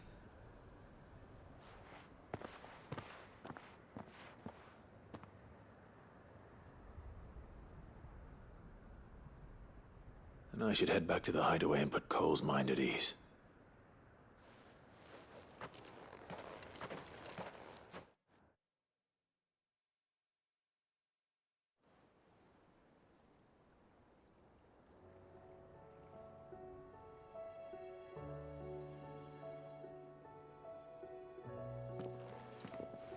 Welcome back, Sid. Doris's message just arrived. I hear you saved more bearers from being smuggled across the border. With any luck, they'll be joining us in the hideaway shortly. Oh, and your letter. You don't need to worry about Doris anymore. I'd been hoping as much. She mentioned one or two things in her report. So the slaver we'd been chasing all these months was her former master. Wish I'd known. She's been arrested, by the way, over in Sambrek. Went quietly, or so we're told. And she won't be getting off lightly. The Empire may have no love for bearers, but it's none too fond of black market traders either. Can't have been easy for Doris. I'm sure it wasn't. But don't worry. She'll be all right. I hope so. Suppose you should know, eh? You had quite the past yourself before you came here, or so I understand. Anyway, thanks again, Sid. The Cursebreakers would be lost without Doris. And you, of course. Keep up the good work, Cole.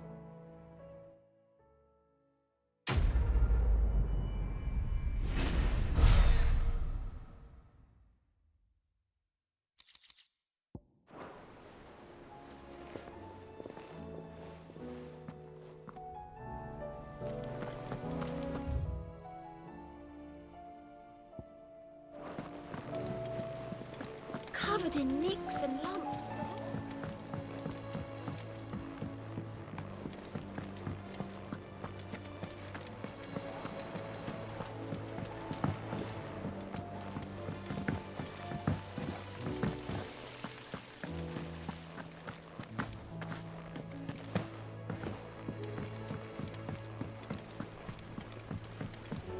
Miss, can we read Miss Editor's story for our lesson?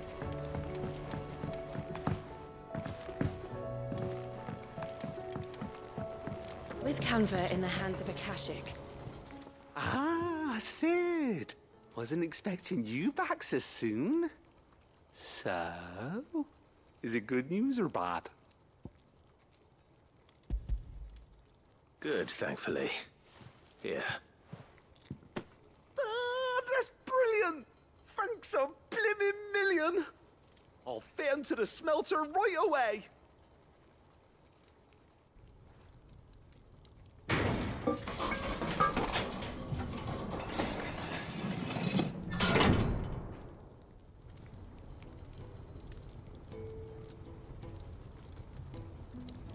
May I present to you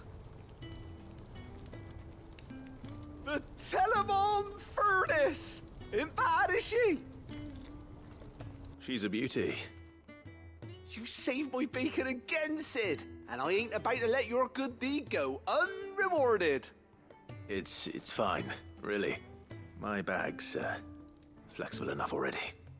Oh, don't say that. I'm sure I can make a few improvements to it yet. You could just buy me a bigger... How about that clasp? Looks a bit stiff. Reckon you could loosen it up and make some more room? And I reckon I know how. With a new alloy we've been working on.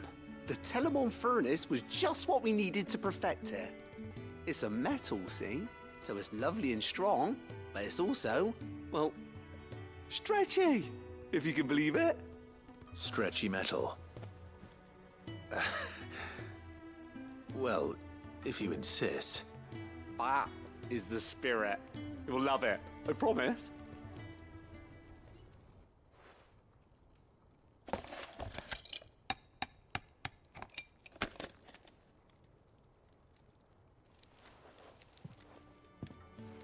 So, what do you reckon? It's actually quite ingenious. Thank you, Owain. Shh, don't mention it. You earned it. And I wanted to get some practice in using that metal anyway. Reckon we'll have all kinds of uses for it around the hideaway. Can't think of any right now, but that's our job, innit? Dreaming up new ways to make life easier around here. Maybe even out there, too. One day, the whole world's gonna know about the inventions you've helped us put together. That bag of yours will be the first of many. You mark my words. They'll hardly believe their eyes, I'm sure.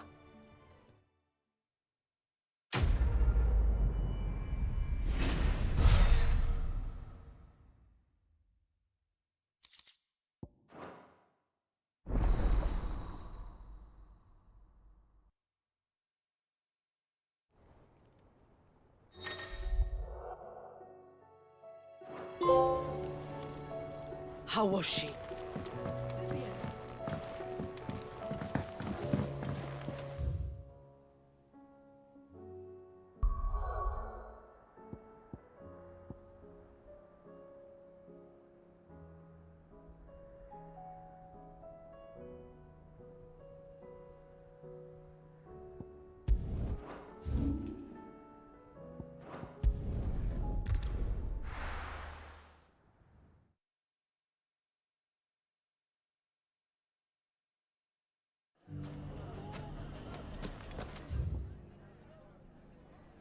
Everything's back the way it was.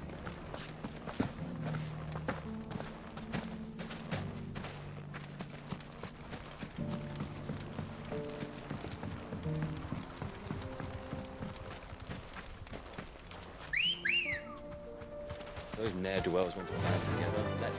There'll be no matter. Fly, Ambrosia!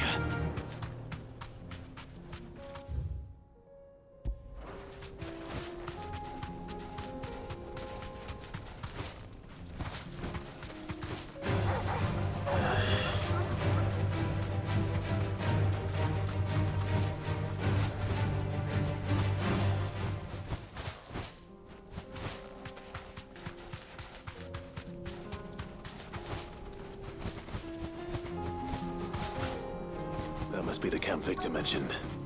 Come on then, Toggle. That's him! The one who killed Locke and Fingers! Take his head off!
I'd better let Victor know.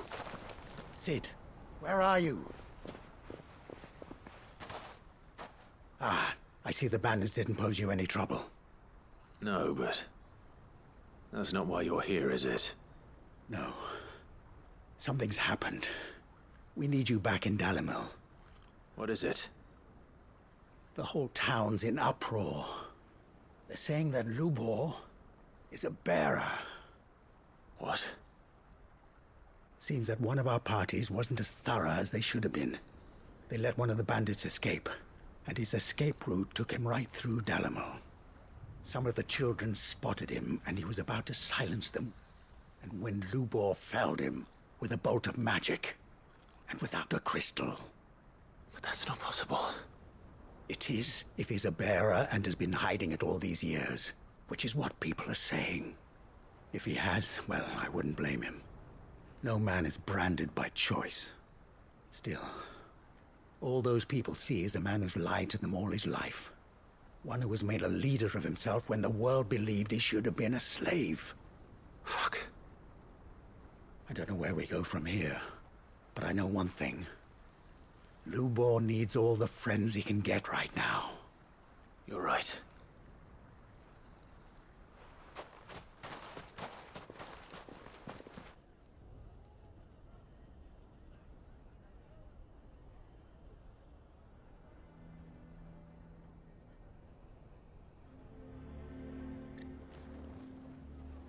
And now everyone knows. I made it a habit to keep a crystal close at hand for just such an occasion. And when that occasion arose, I forgot to reach for it. Well, it was bound to come out sooner or later. We're sorry, Lubor.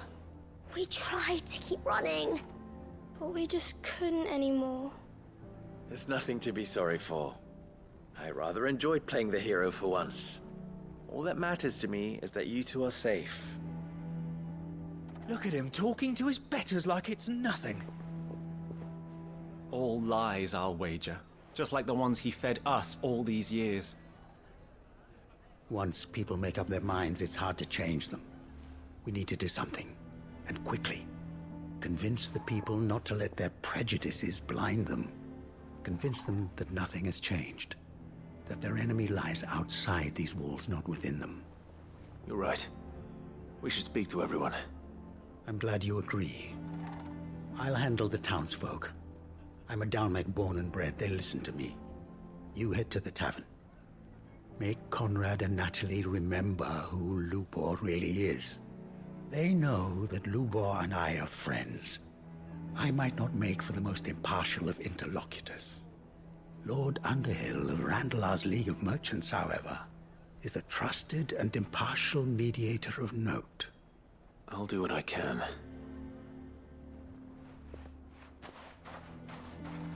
Lubor, Stay here with the children. I can't promise anything, but we'll try. And that is all I can ask of you.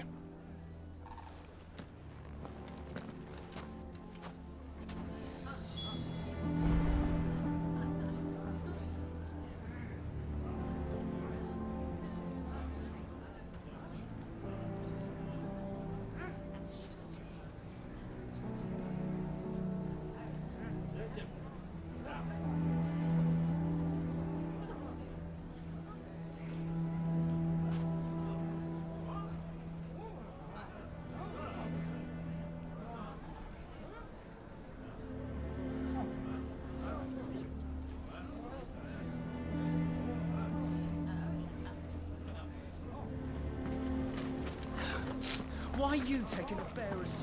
Why do they always have to make such a fuss outside? It's driving away our customers. He knew all along that he was playing us for fools. And we fell for it. We followed him. A bearer.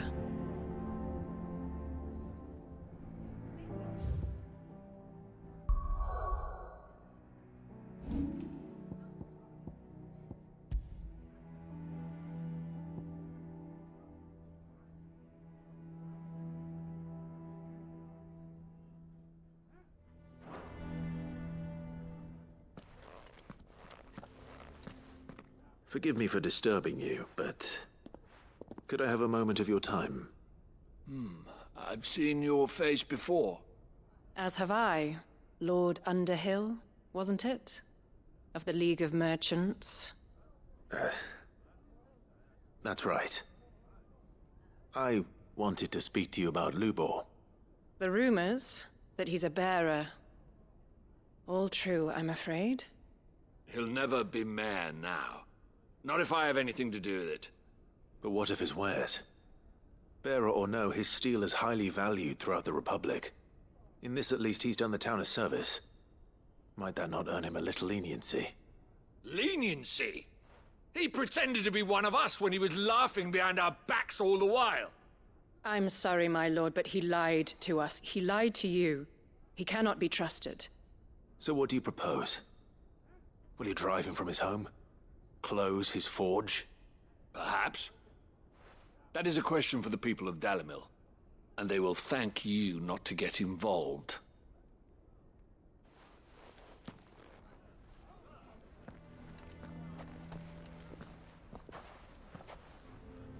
The townsfolk have made their minds up. There was nothing I could do. Nor I. Conrad and Natalie refused to consider anything but their own wounded pride. You never know. Once their anger is cooled, they might see things differently. For now, we should report back to Lubor. All right.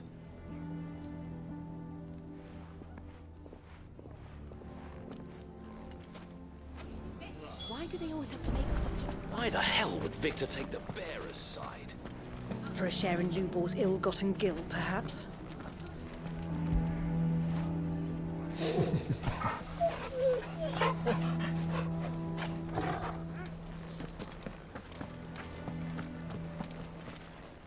I don't care if Lubor's a bearer. He's still Lubor, isn't he? The man with the sword was going to kill us, but then Lubor shot magic at him. It was amazing. I assume the situation is hopeless? There's still hope. But...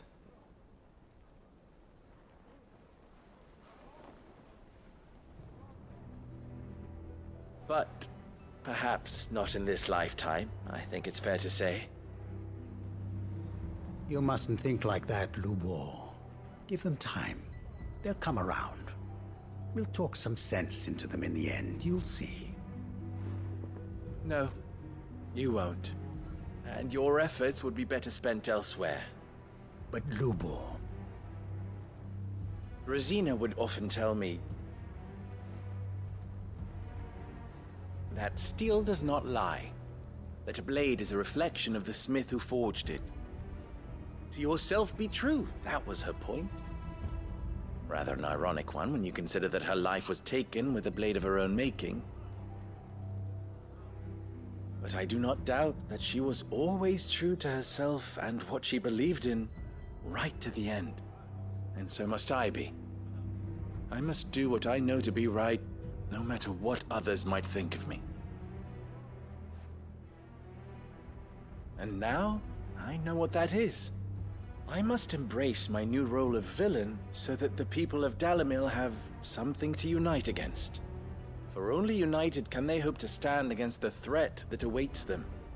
I'll need to make a suitably dramatic exit, of course. Don't go, Lubor. You're the only one who was ever kind to us. We'll be all alone. Again.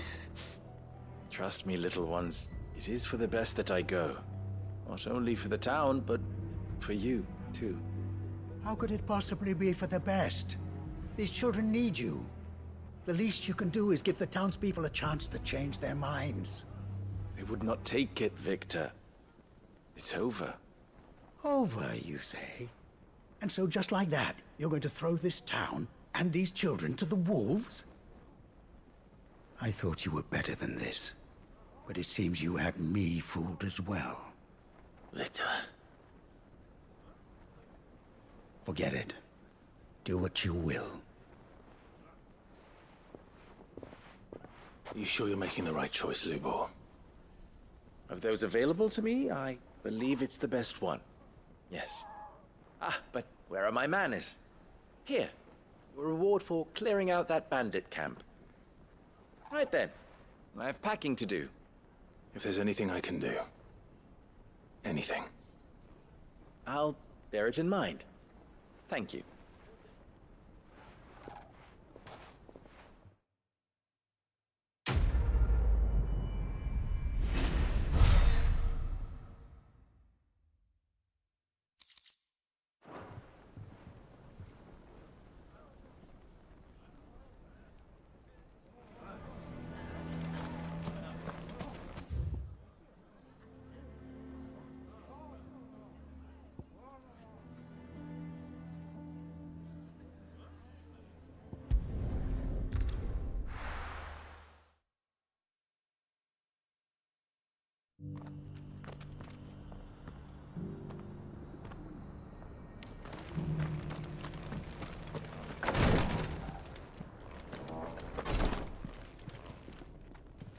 Lord Rosfield, is there aught the Undying might assist you with this day? Perhaps. My brother said that your order was helping him with his quest to uncover Ultima's origins. Have you learned anything of note since last we spoke? Little unless, I regret to report. I see. Be assured, however, that we will not rest until the truth is known.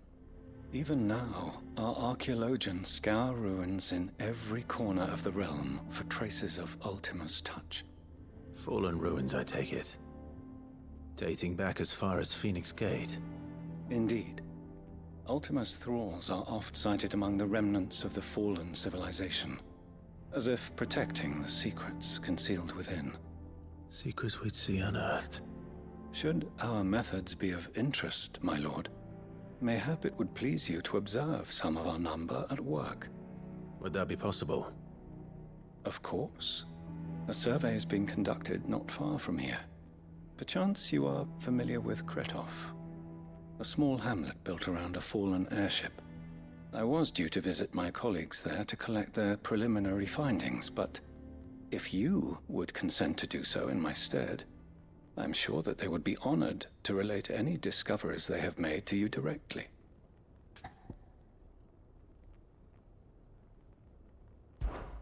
All right. I'll go and meet with them. They will be most gratified, I am sure. Might I suggest you take the road through Titan's Wake? It will lead you straight to the village after but a short walk. Thank you. I will. I wish you a safe journey, my lord. May the Firebird's flames burn ever in your heart.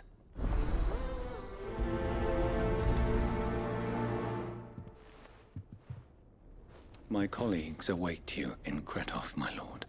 But say the word, and they will be only too glad to share their findings.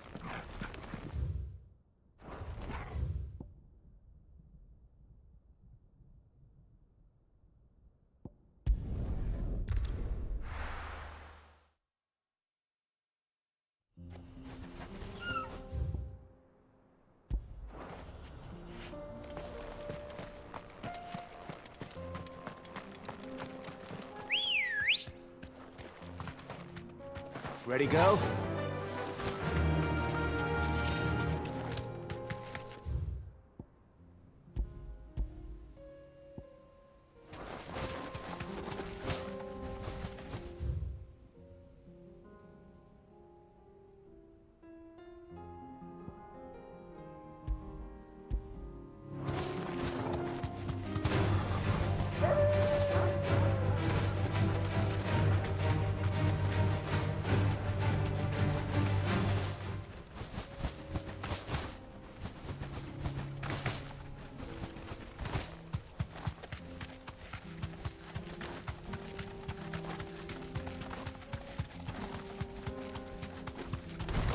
No mistakes.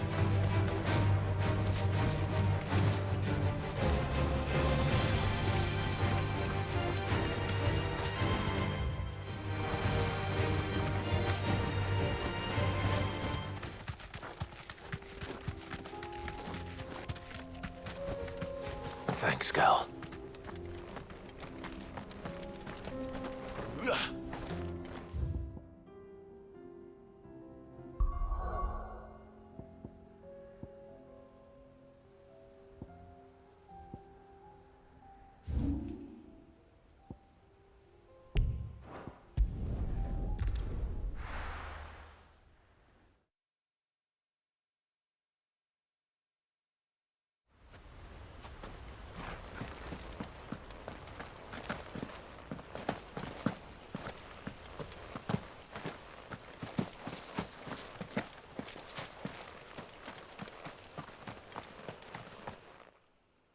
Ah, Lord Rossfield.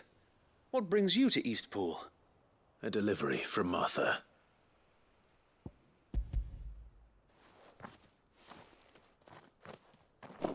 These are Gizal green seeds. Martha's keen to cut the apron strings then, is she? I jest, of course. You see, I had thought we might be able to revive the old wheat fields, but they'd long since gone to seed. Only without the seeds. Martha was hoping he might be able to show the bearers how to plant and tend these, so that they'll be able to fend for themselves. That's not a bad idea. These bearers had only recently escaped their bonds before we brought them here. They know little of freedom, of providing for themselves and their loved ones. Unless we teach them how to live like free men, I fear that all we have achieved in bringing them here is to exchange one master for another. Not that myself and the Guardians have been the best example to them so far, subsisting almost entirely on Martha's charity as we do. It's about time we all started to provide for ourselves, bearers and Guardians alike. Unfortunately, we've been a little too busy of late to focus on much besides bolstering our defenses. There have been alarming reports of... The Horde is closing in. They're coming, so wait, all of them. Damn it all, I thought we'd have more time. Gather the men in the square. Send to the rest for reinforcements. Yes, Sir Wade. The Horde. A Kashek, a veritable legion of them. They've been seen prowling around the northern reaches for a while now. We don't have the numbers to hold back a swarm that size. I had hoped to build a perimeter wall so that myself and the Guardians might be able to defend the village, but... Now you're out of time. Precisely. If reinforcements from the rest arrive before they do, we may just scrape through, but I fear that's rather an enormous if. What if you could call on reinforcements from Eastpool? You mean the bearers? We brought them here so they might live, not die fighting for their lives. So wait. You said you lack men to defend the village. Are the bearers not men? Do they not wish to see Eastpool saved? Though they may not be trained soldiers like your Guardians. What help they are able to offer could still prove the difference between victory and defeat. You're right, my lord. I will appeal to them.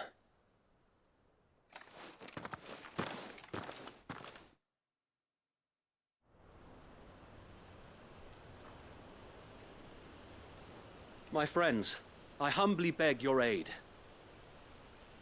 We Guardians are few and our enemies many. But I swear we can defeat them with you at our side. You would send us to the slaughter, to serve as bait for those fiends so that you and your men might be spared. And to think we trusted you. Say what you will, a home is not worth dying for. But it is worth fighting for. Sir Wade fights to give you lot a chance. Just like I do. Just like Sid does. We all wanted to give you a home where you could be free. And you got one, didn't you? This place, Eastpool. This is your village. Your home. And if you don't fight to protect what's yours, you'll lose it. You know I'm right. This world wants to take everything from you.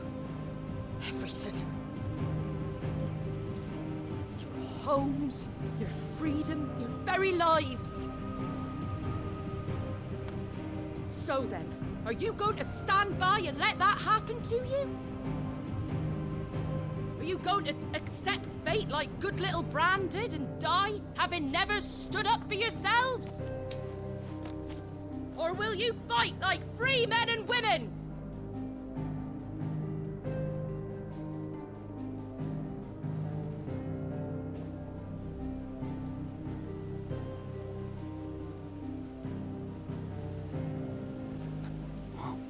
What are you doing? All right.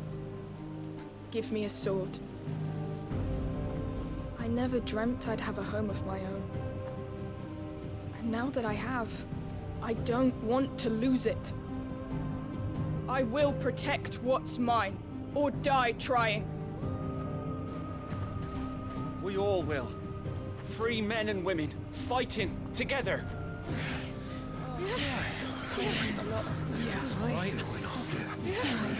For Eastpool! For Eastpool!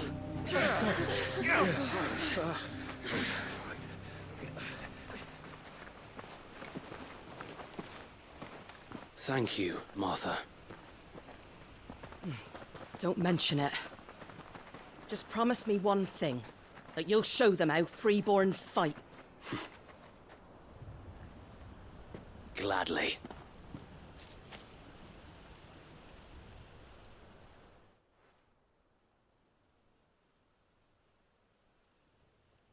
Well, if it was numbers you were lacking, you certainly won't be now. Thanks to you. Me? Oh, I just love the sound of my own voice. Lord Rossfield, my lady, we're ready. So what's the plan of action?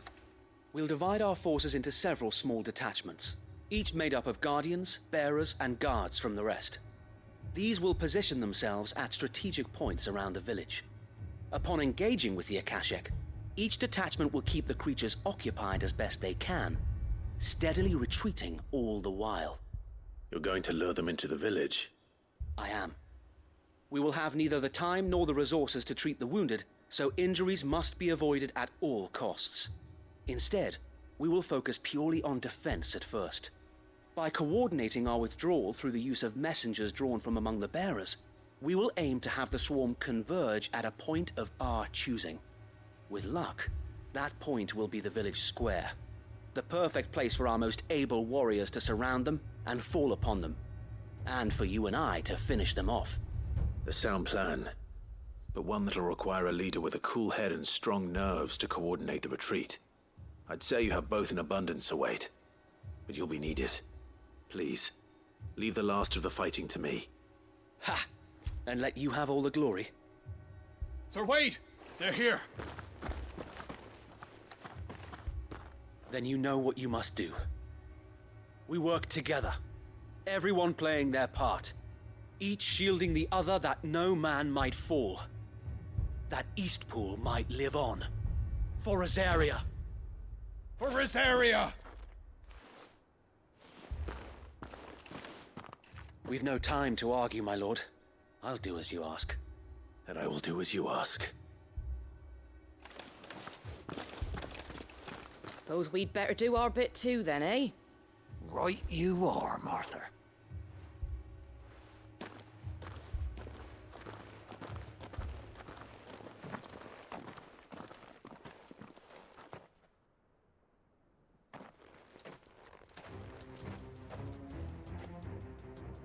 The calm before the storm.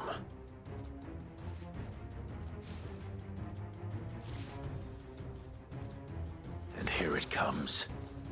I will not let this village fall.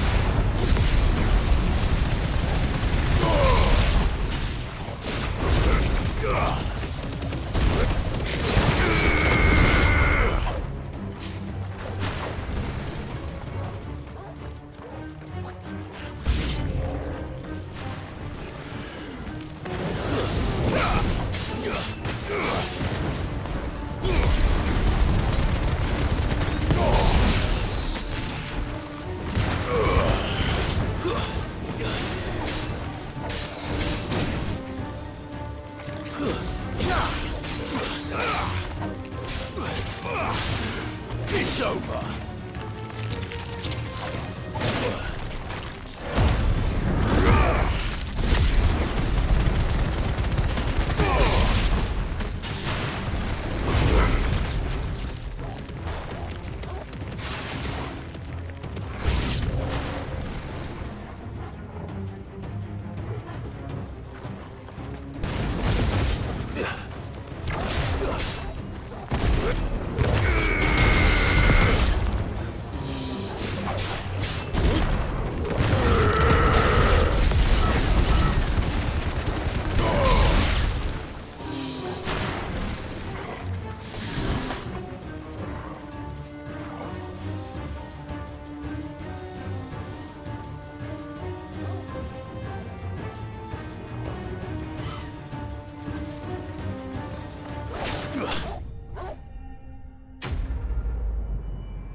Looks like that's the last of them. Lord Rossfield! Change of plan! What is it? Owl from the rest. An Akashic Curl's been sighted on Rhiannon's Ride and is headed in their direction. Well, the better half of her guard is here. So wait, how many Akashic remain in East Pool? Hard to say. My men are still facing some resistance, but I think the worst is behind us. I could order a detachment or two to fall back and... No. Let them finish the job. You stay here too, Sir Wade. Your men need you. I'll go after the Curl. Join me only when East Pool is won. If you're sure, my lord. May the Founder protect you.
Come to tell me an Akashic Curl's heading towards the rest?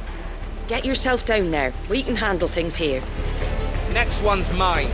I might not know one end of The Curl was sighted on Rhiannon's Ride back towards Martha's Rest. Founder speed you, my lord. East Pool will be safe in our hands, my lord.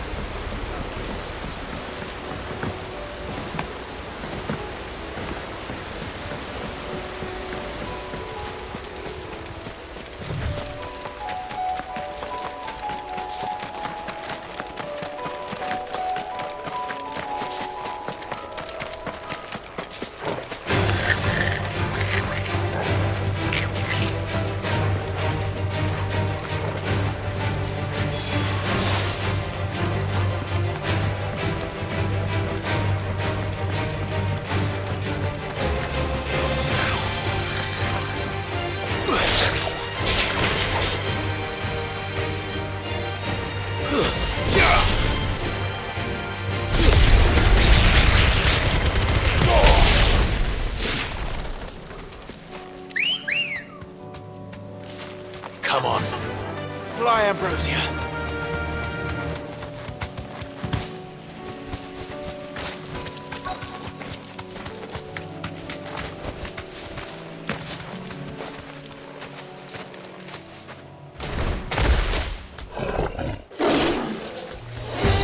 There it is.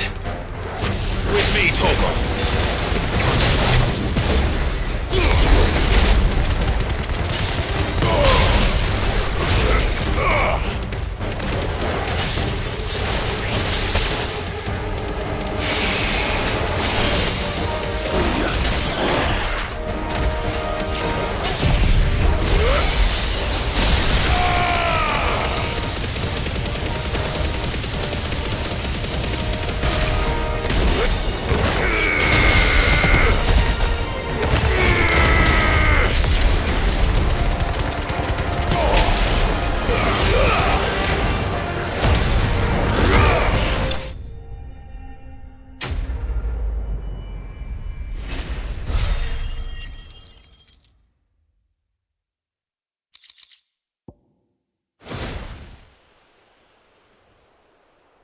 All right. Back to East.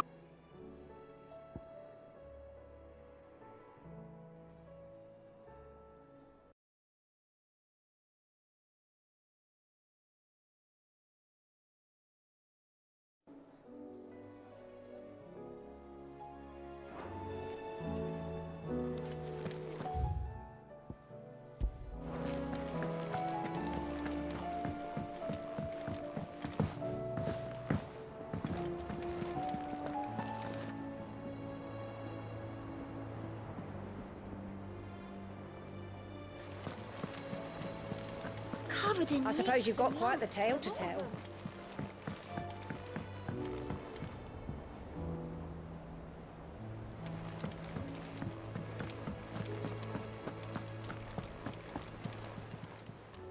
How may I help you today, Clive?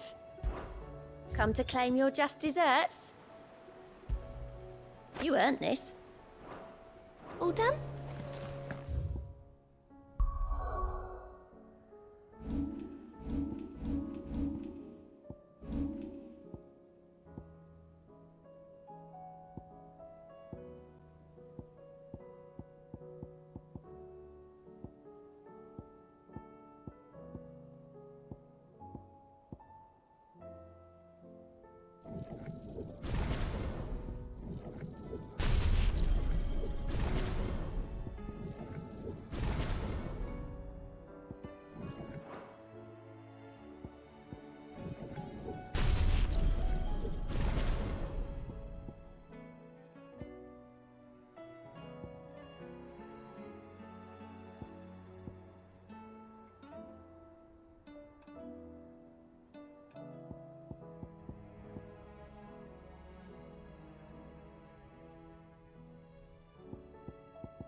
are you feeling, Joshua? Better than I was. But not nearly as well as you should be. Your cuts and burns may have healed, but your body still bears the burden of every spell cast. And what would you have had me do? It was no ordinary foe we faced. It was the Warden of Darkness. Yet still, it was not enough. The king could have ended me at any moment, but instead chose to toy with me like a curl does a mouse. Yeah. You underestimate yourself. Oh, it was crystal clear. Only one man established his dominance that day, and that man was Barnabas. I'm sorry, brother. That was ill-spoken. It's just, I have never felt so powerless. And when so many are looking to us for strength, perhaps the prince feels the same.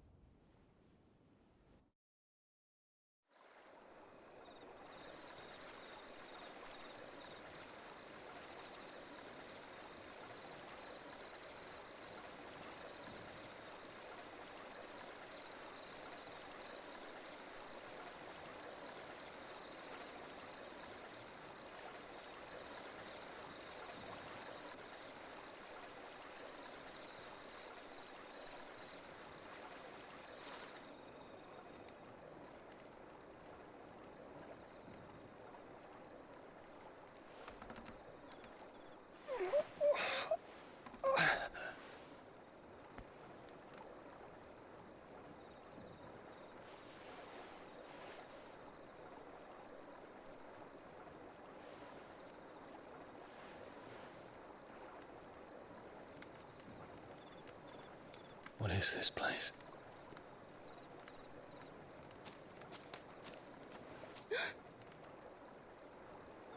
Don't move.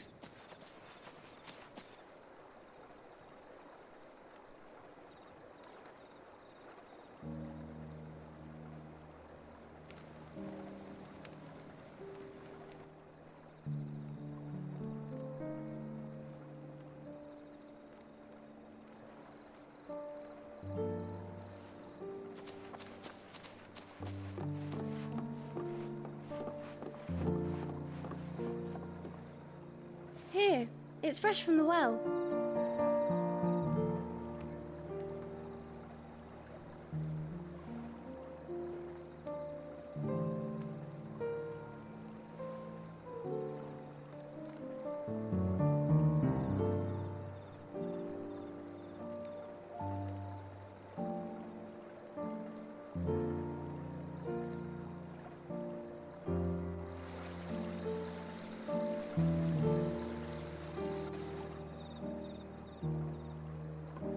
Grandmother told me spirits sometimes get lost, and that the lanterns guide them to their proper place. I set one on the river for her when she passed away.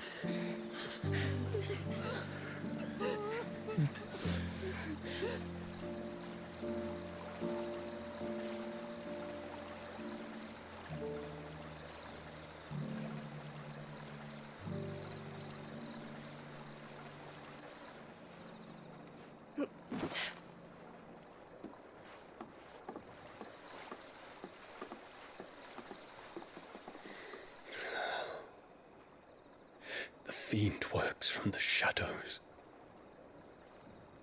Was it you who guided my hand then, Ultima? No, not you. This is my doing, my fault, my sin to bear. And for it, I must atone. Your hurts are healing nicely. It was my poultices that saw you well. You make them? And sell them, or try to. Earns me enough for bread, most days. Forgive me. I have nothing to... I know, but I couldn't just leave you lying there.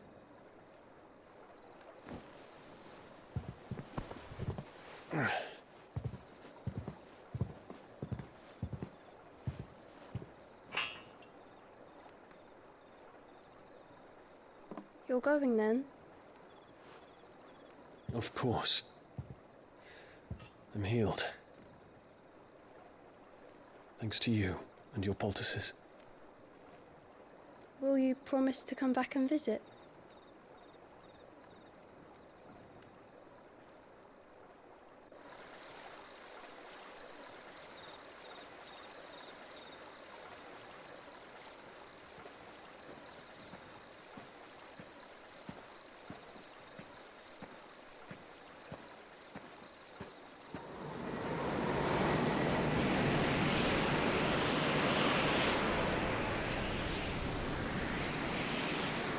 Well, Phoenix, it would seem that I owe you my wings.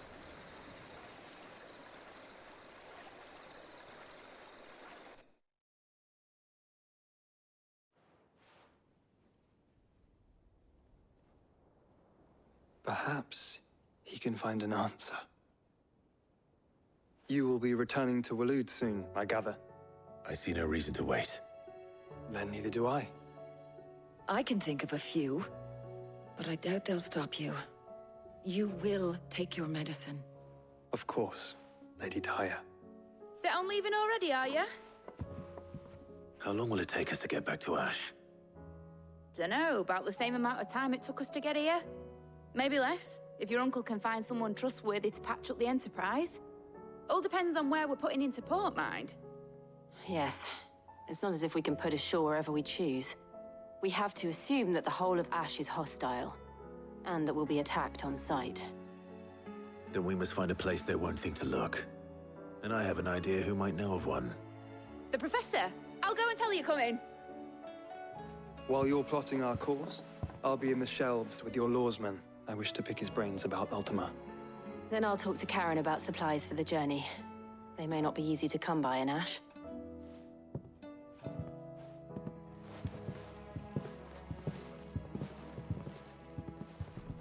Your brother's body won't take much more of this recklessness. You know that, don't you? I do. You've seen more of the world these past 5 years than most do in a lifetime. It's a shame you never had a moment to enjoy it.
I still say it were a compliment.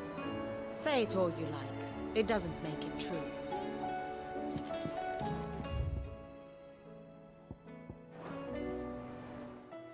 Ah, Clive. I was wondering when you'd arrive. Please tell me you've come to take our young prodigy here off my hands. I'm not here for Mid. I need information on Ash. Then why not ask Molly if you can look in one of her ovens? Go on. As soon as the Enterprise is ready, we'll be setting out for Drake's Spine. And we're going to need a safe place to land. Preferably one that won't see my ship blown to shit and splinters. If it were that easy, do you think Waloed would have resisted invasion for so long? Very little is known of Ash, and the information we do have is spotty and outdated. We have the good King Barnabas to thank for that. Waloed's borders have been closed to outsiders since the day he seized the throne. If there is anywhere safe to land, you won't find it on my map.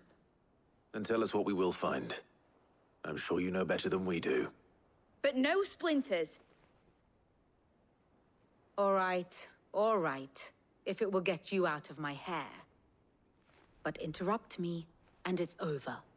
Understood?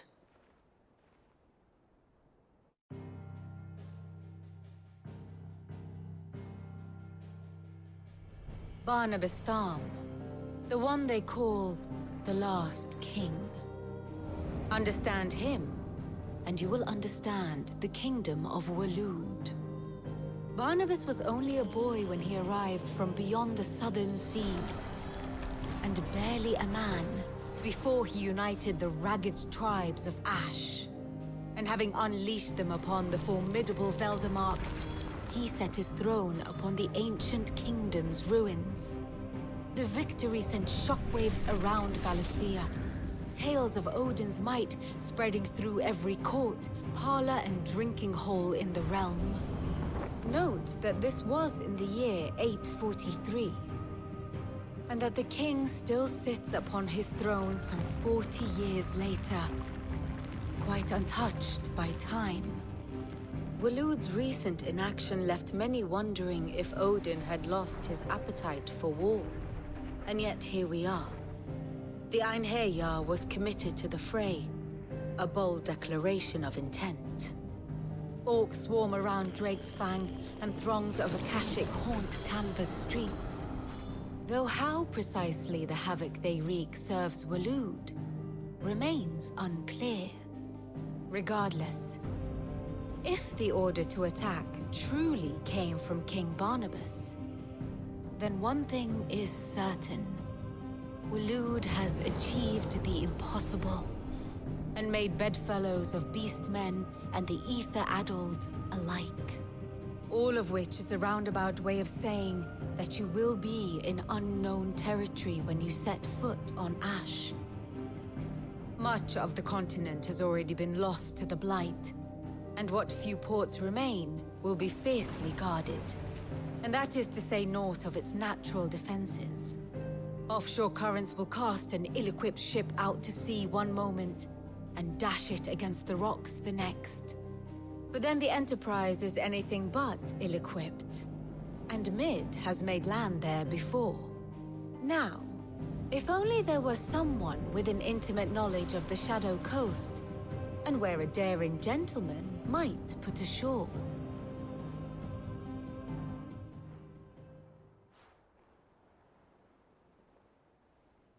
You see, Clive, you had the answer all along. Do you think you can get us back to that beach, Mid? Picked you up from it, didn't I? Not that it were easy. The currents were a right bastard.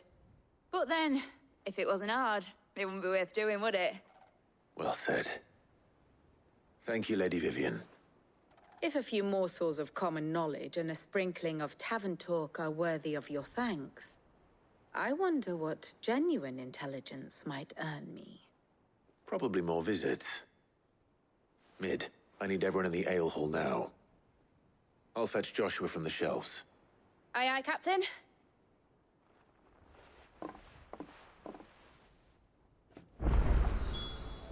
Back again? Allow me to educate you.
Very good.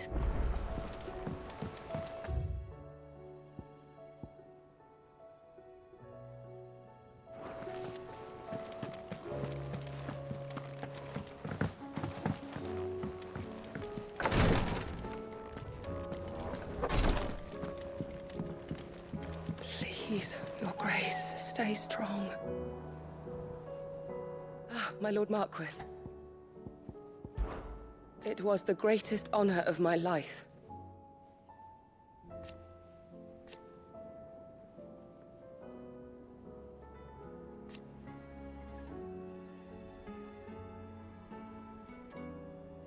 But now,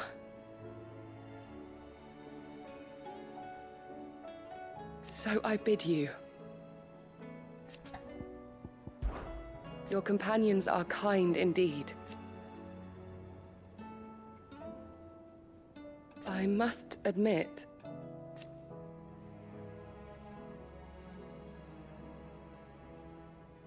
but I see now.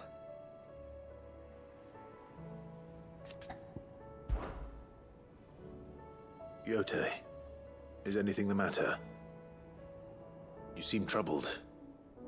Perhaps I might be able to help. My lord. Yes. Perhaps you might. It's your brother.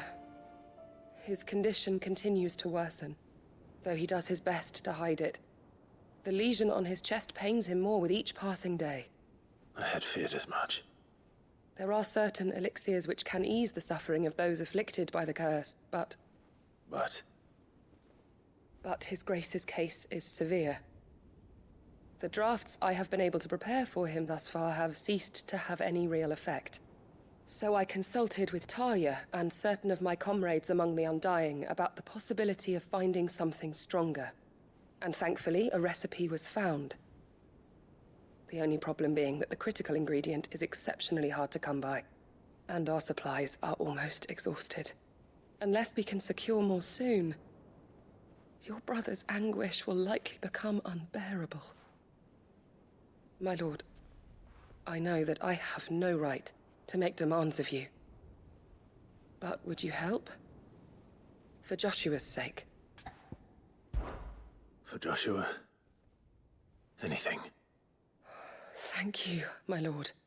So, what is this critical ingredient? A rare herb by the name of stonerwort. It grows only where the ether is densest. The vigor it stores in its stems helps to counteract the curse. We discovered a patch near the aqueduct in Rosaria. But alas, yet more ether has erupted from the earth there recently, leaving the whole area flooded. The search continues for a new source. One that we might reach without being turned. So it's only that you can't reach it? The stonerwort itself is unharmed by the flood? Well, yes, but... Then I shall go in your stead. But, my lord... You've yet to find another source, correct? So for now, the aqueduct is our best hope. Besides, I'm a dominant. The ether can't hurt me. Well, if you're sure, my lord. Stonerwort is easily identified by its blood-red blooms. Search around the aqueduct, and you're sure to find some soon enough. I shall remain here and prepare the other ingredients.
out. Now to find our stonewort. Yote mentioned blood-red petals.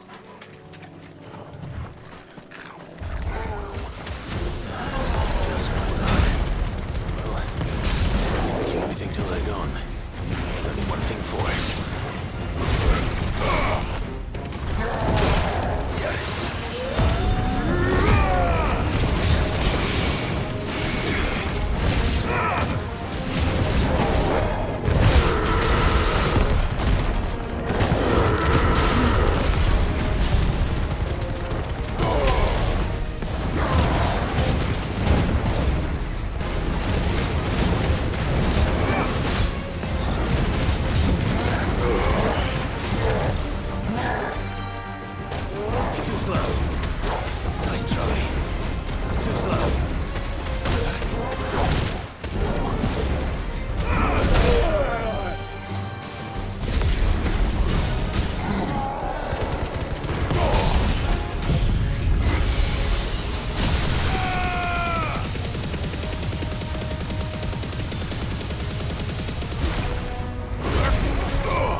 Here it is.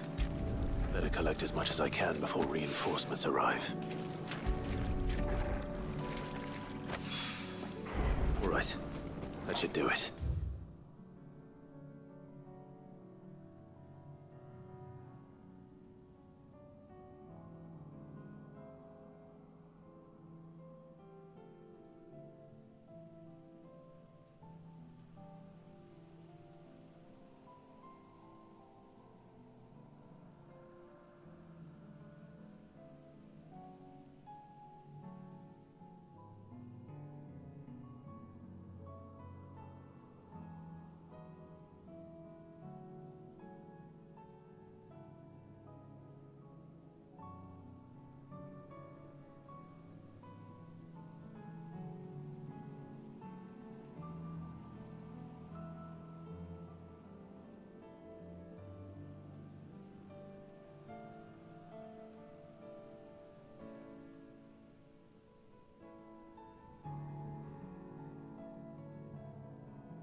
Run like the wind.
You deserve a rest.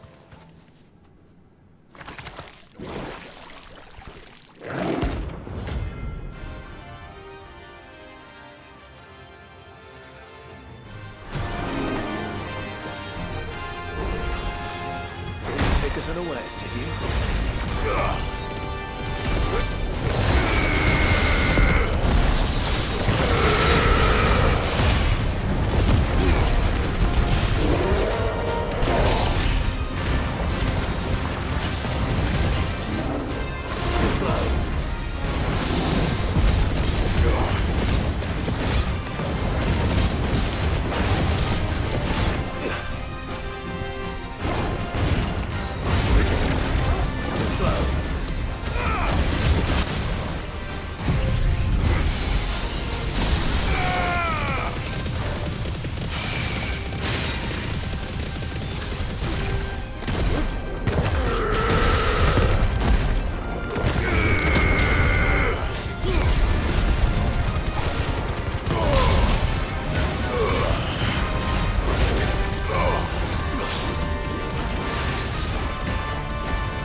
Well, it's dead now.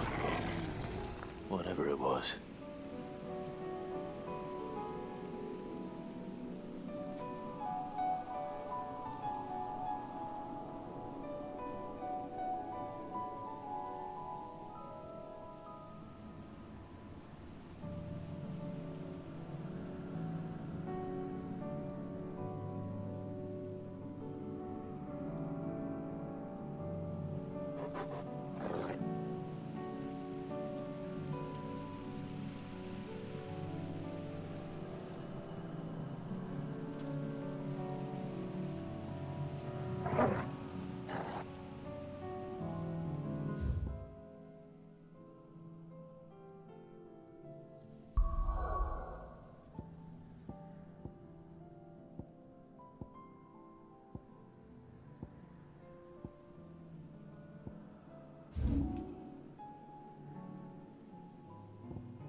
Good girl.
Well, Clive,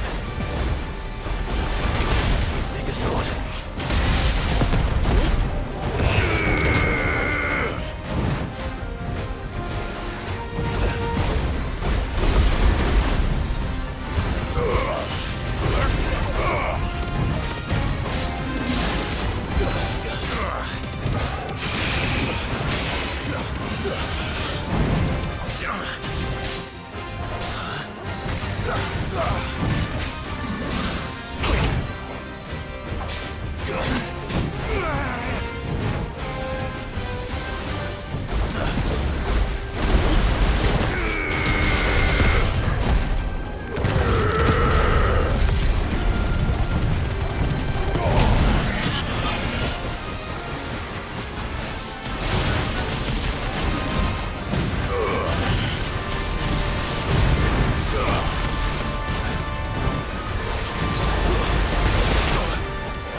Should have stayed in its shell.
Let's go.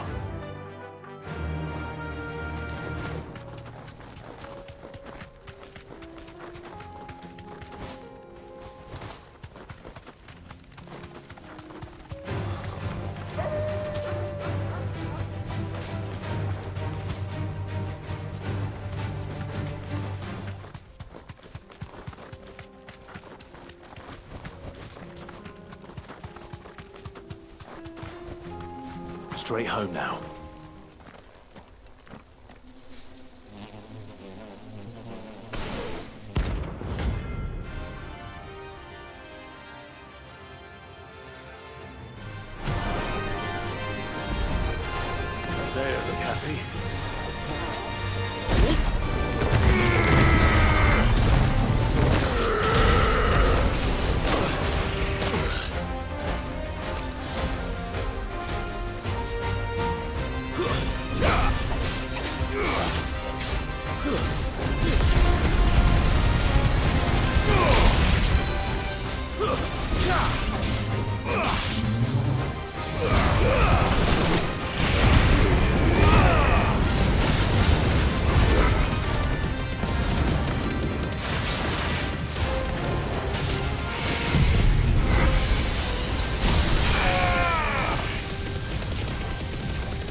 Peace at last.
Are you buying or selling?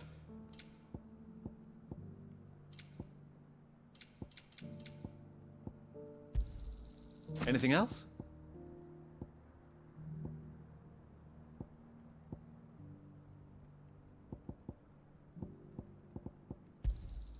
A fine choice.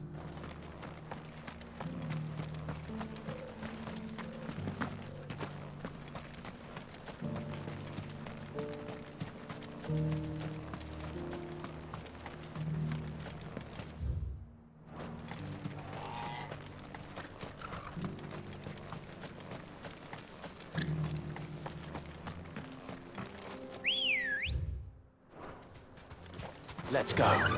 Run like the wind.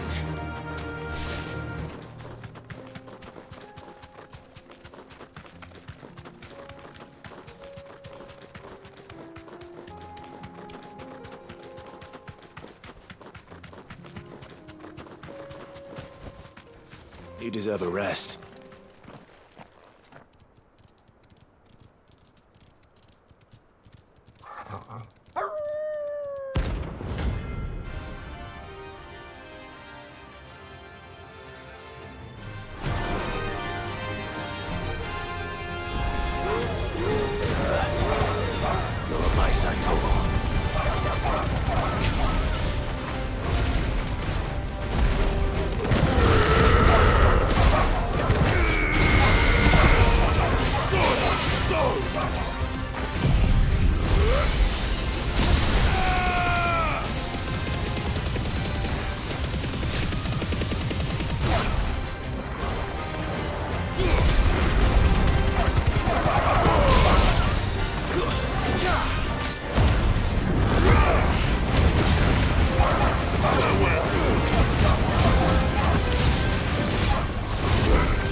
Shouldn't have messed with the leader of the pack, eh, boy?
Come on. Faster!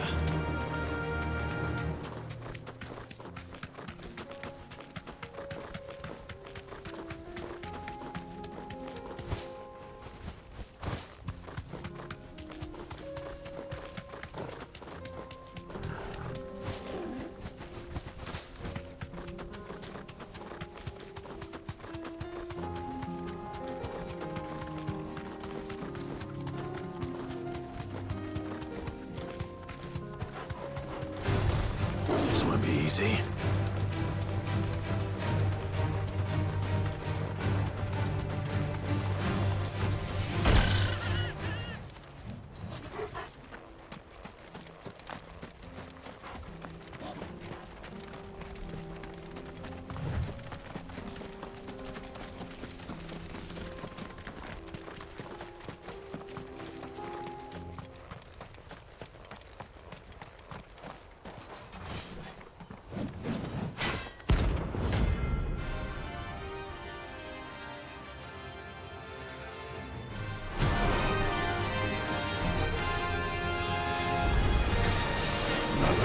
Forsaken soul, eh? Only those who have nothing. So empty your pockets.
Finished.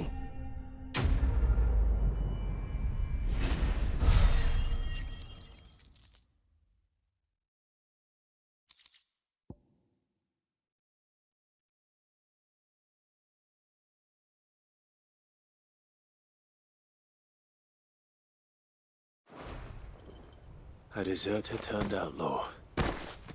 We were more similar than he knew.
I needed that.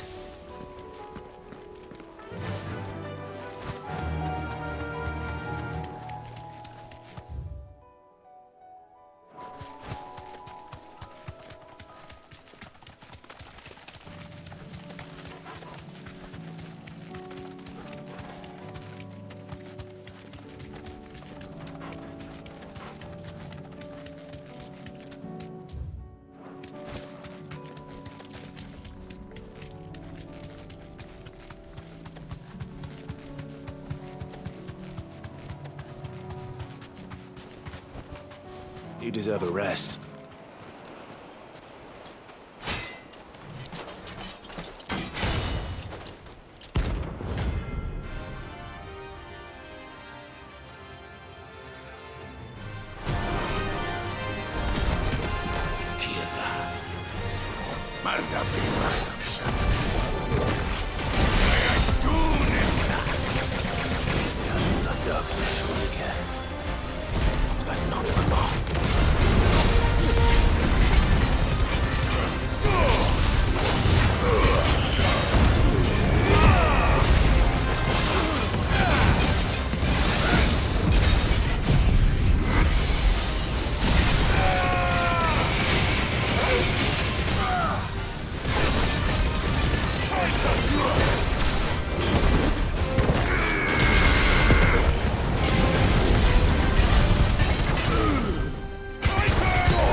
No more vengeance.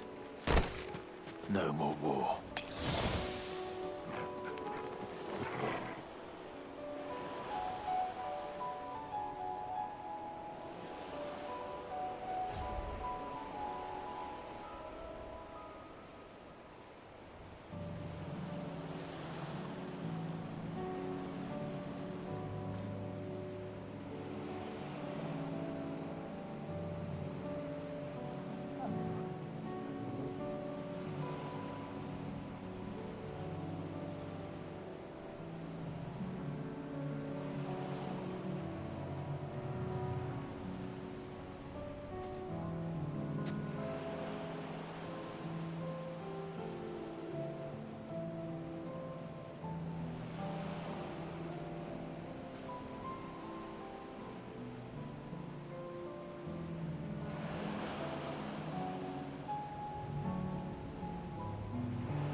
Good girl.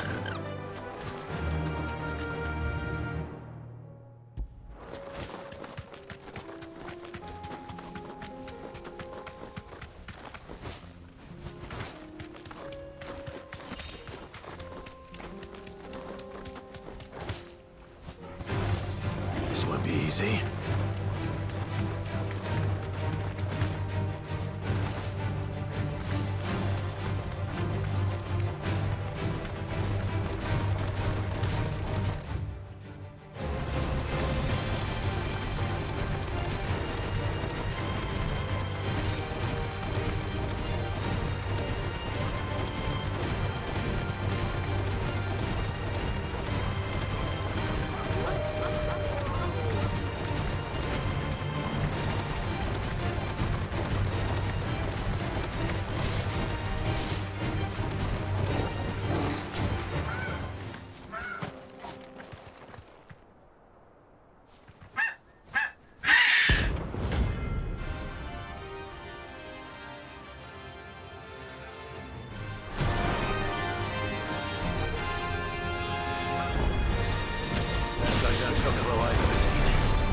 Something tells me it won't be easily broken.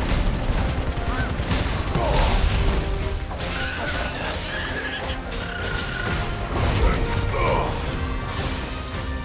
There's enough, boy.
There was nothing I could do.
Your work here is done.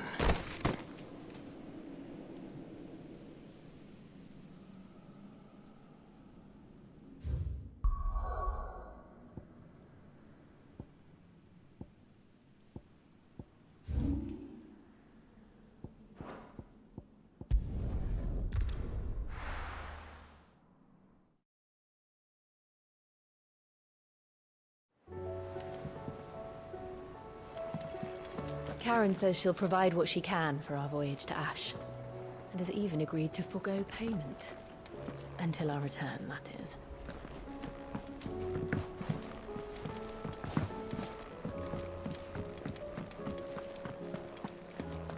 Oh, don't tell me we've run out of pep. Clive. Go on, then.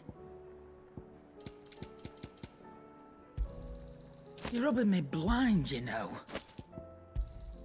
You'll not find a better price than that.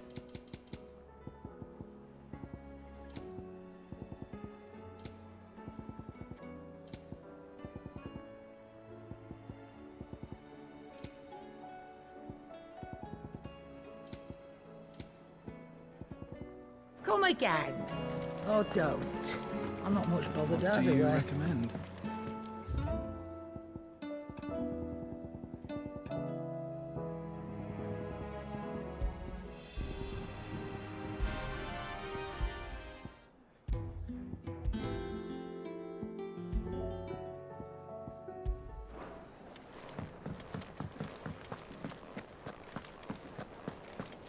The stew's awfully thin these days. Trouble with your gear, or the sound of ringing still?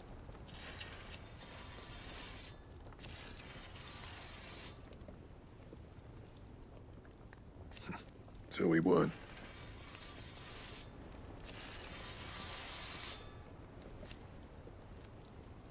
Who knows?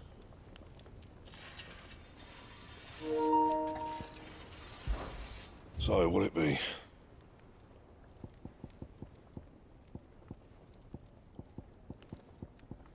And how am I meant to do that, then?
Anything else?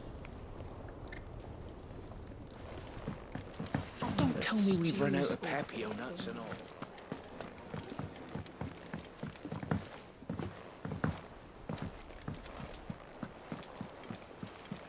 Covered in nicks and lumps, the lot of them.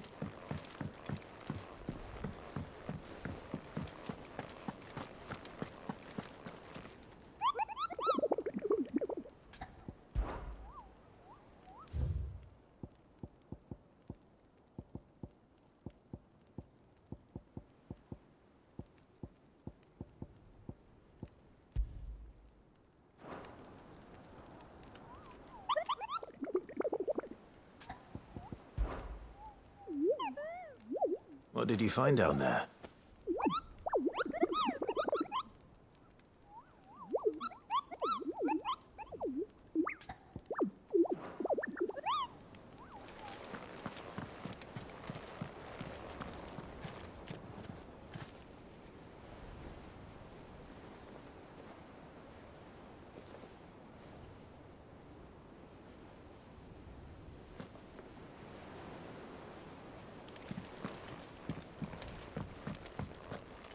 How do you split the sea?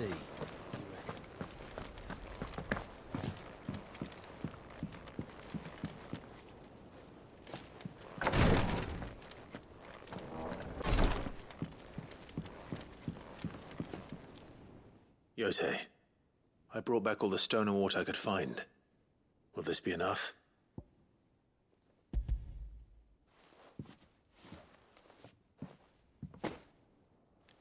Yes, my lord.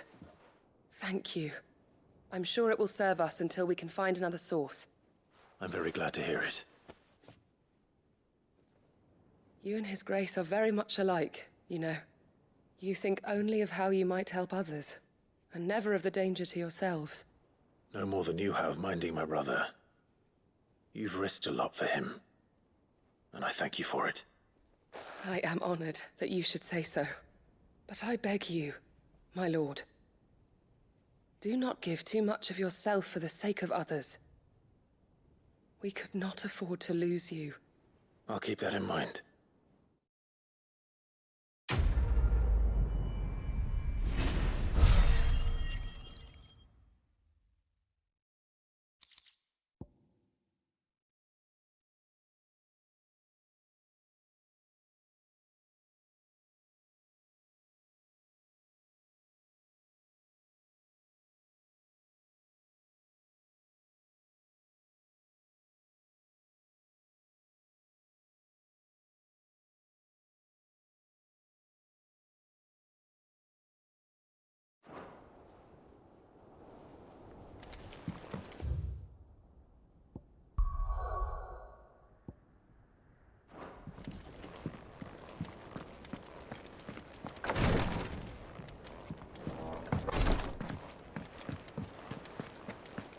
You need anything, you just ask.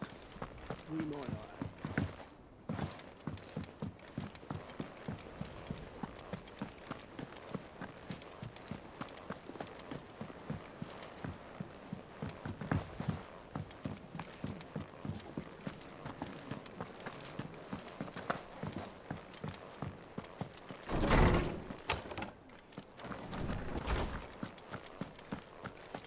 I have no reason to assume otherwise.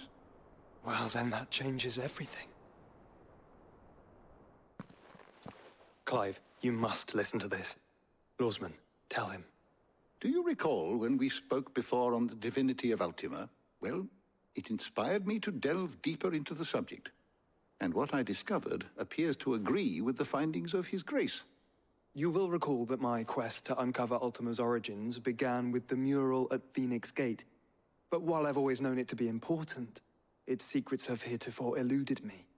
Now, however, I believe I know where to find the more complete example, one that will reveal all we seek. Master Clive, have you ever in your travels chanced to hear of the Circle of Malleus? I would think not, if you have. But there was once a time when the faith flourished, the oldest known religion in the Twins, and though its popularity eventually waned on Storm, hints of its dogma remain embedded in more modern faiths such as the Crystalline Orthodox. Wait, you said it waned on Storm. What of Ash? Religious monuments are often torn down or repurposed when new faiths rise to prominence. But if no new faith arose, then perhaps the ancient temples might still stand. And so, you see now why I must accompany you to Waloed.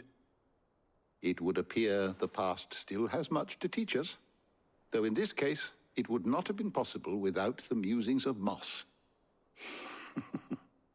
To think that you carried a copy of my old mentor's chronicles all along. I am relieved to discover it in good hands. I shall guard it with my life.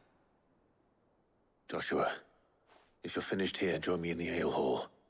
I need to speak to everyone before we leave. Right away.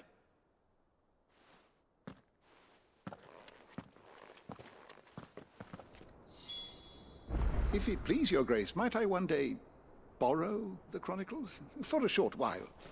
Of course, Lawsman Hippocrates. You need but ask. Mid said I could ride the Enterprise next. No, she didn't. She said I could.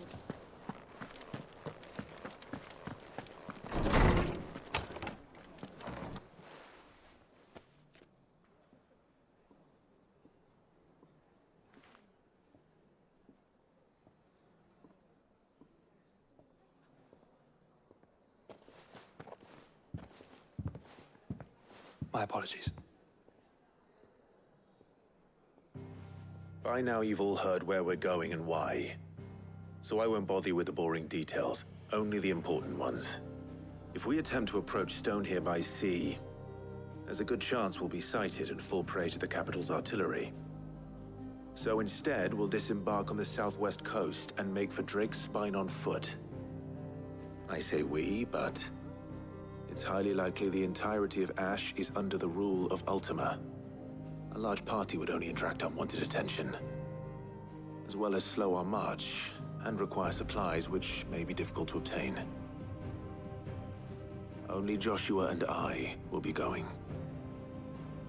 And a scout. Preferably a good one. Gav, do you know of any? You bet your ass I do. Might still borrow some of Lady Vivian's maps, though. Just in case, like. Once you've dropped us off at the Shadow Coast, you need to retreat into neutral waters, fly merchant colors, and stay inconspicuous. If you sense any danger at all, you leave us behind and return to Storm. Inconspicuous is my middle name.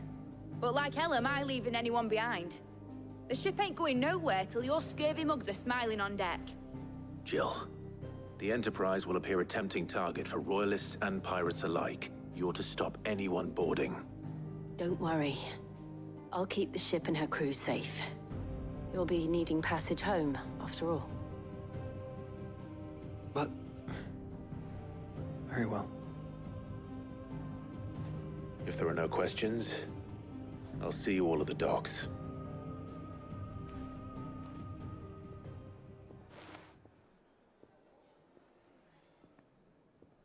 Let me know when you're leaving.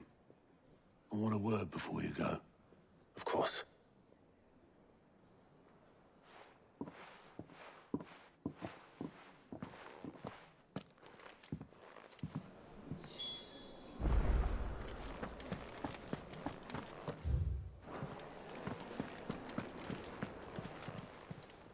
Aye, it's a dangerous world out there. Nuts and all.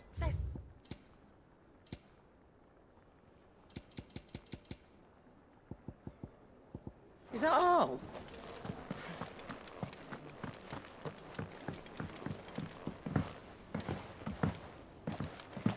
I am certain we will find what we seek in Ash, and learn the truth of Ultima's origins. Covered in nicks and lumps, the lot of them. How do you split the sea, you reckon? I reckon we're better off not knowing. Is something wrong? Not at all. Honestly. Can't a man wish his friend farewell? Just wanted to let you know that I'll keep things in order while you're off saving the world. I'll hold you to that.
Reckon it'll be a long walk to the capital if we follow the cliffs.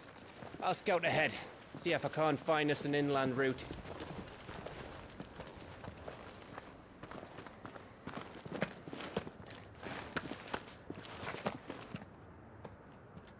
Clive.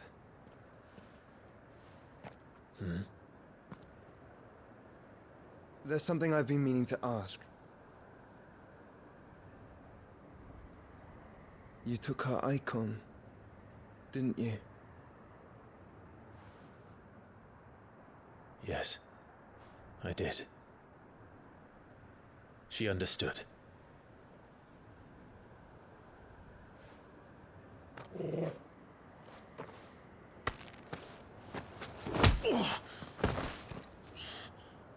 Oh, she understood. Understood that you decided to save the world all on your own, and that you'd die without her power. How dare you make her choose?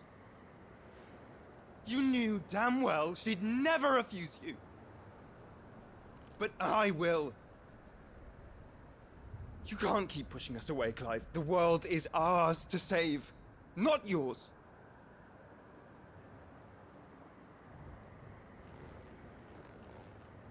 I used my gift because I thought it was the right thing to do.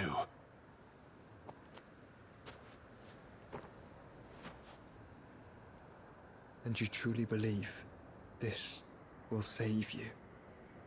Will save us all? I do.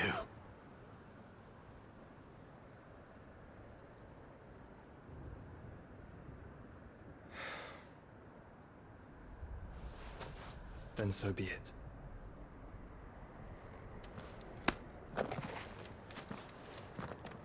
Just don't forget, you're not alone.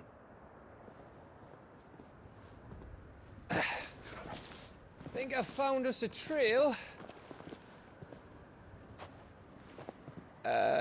Did I miss something?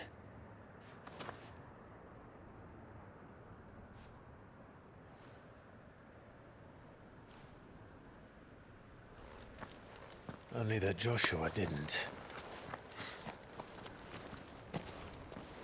I don't get it.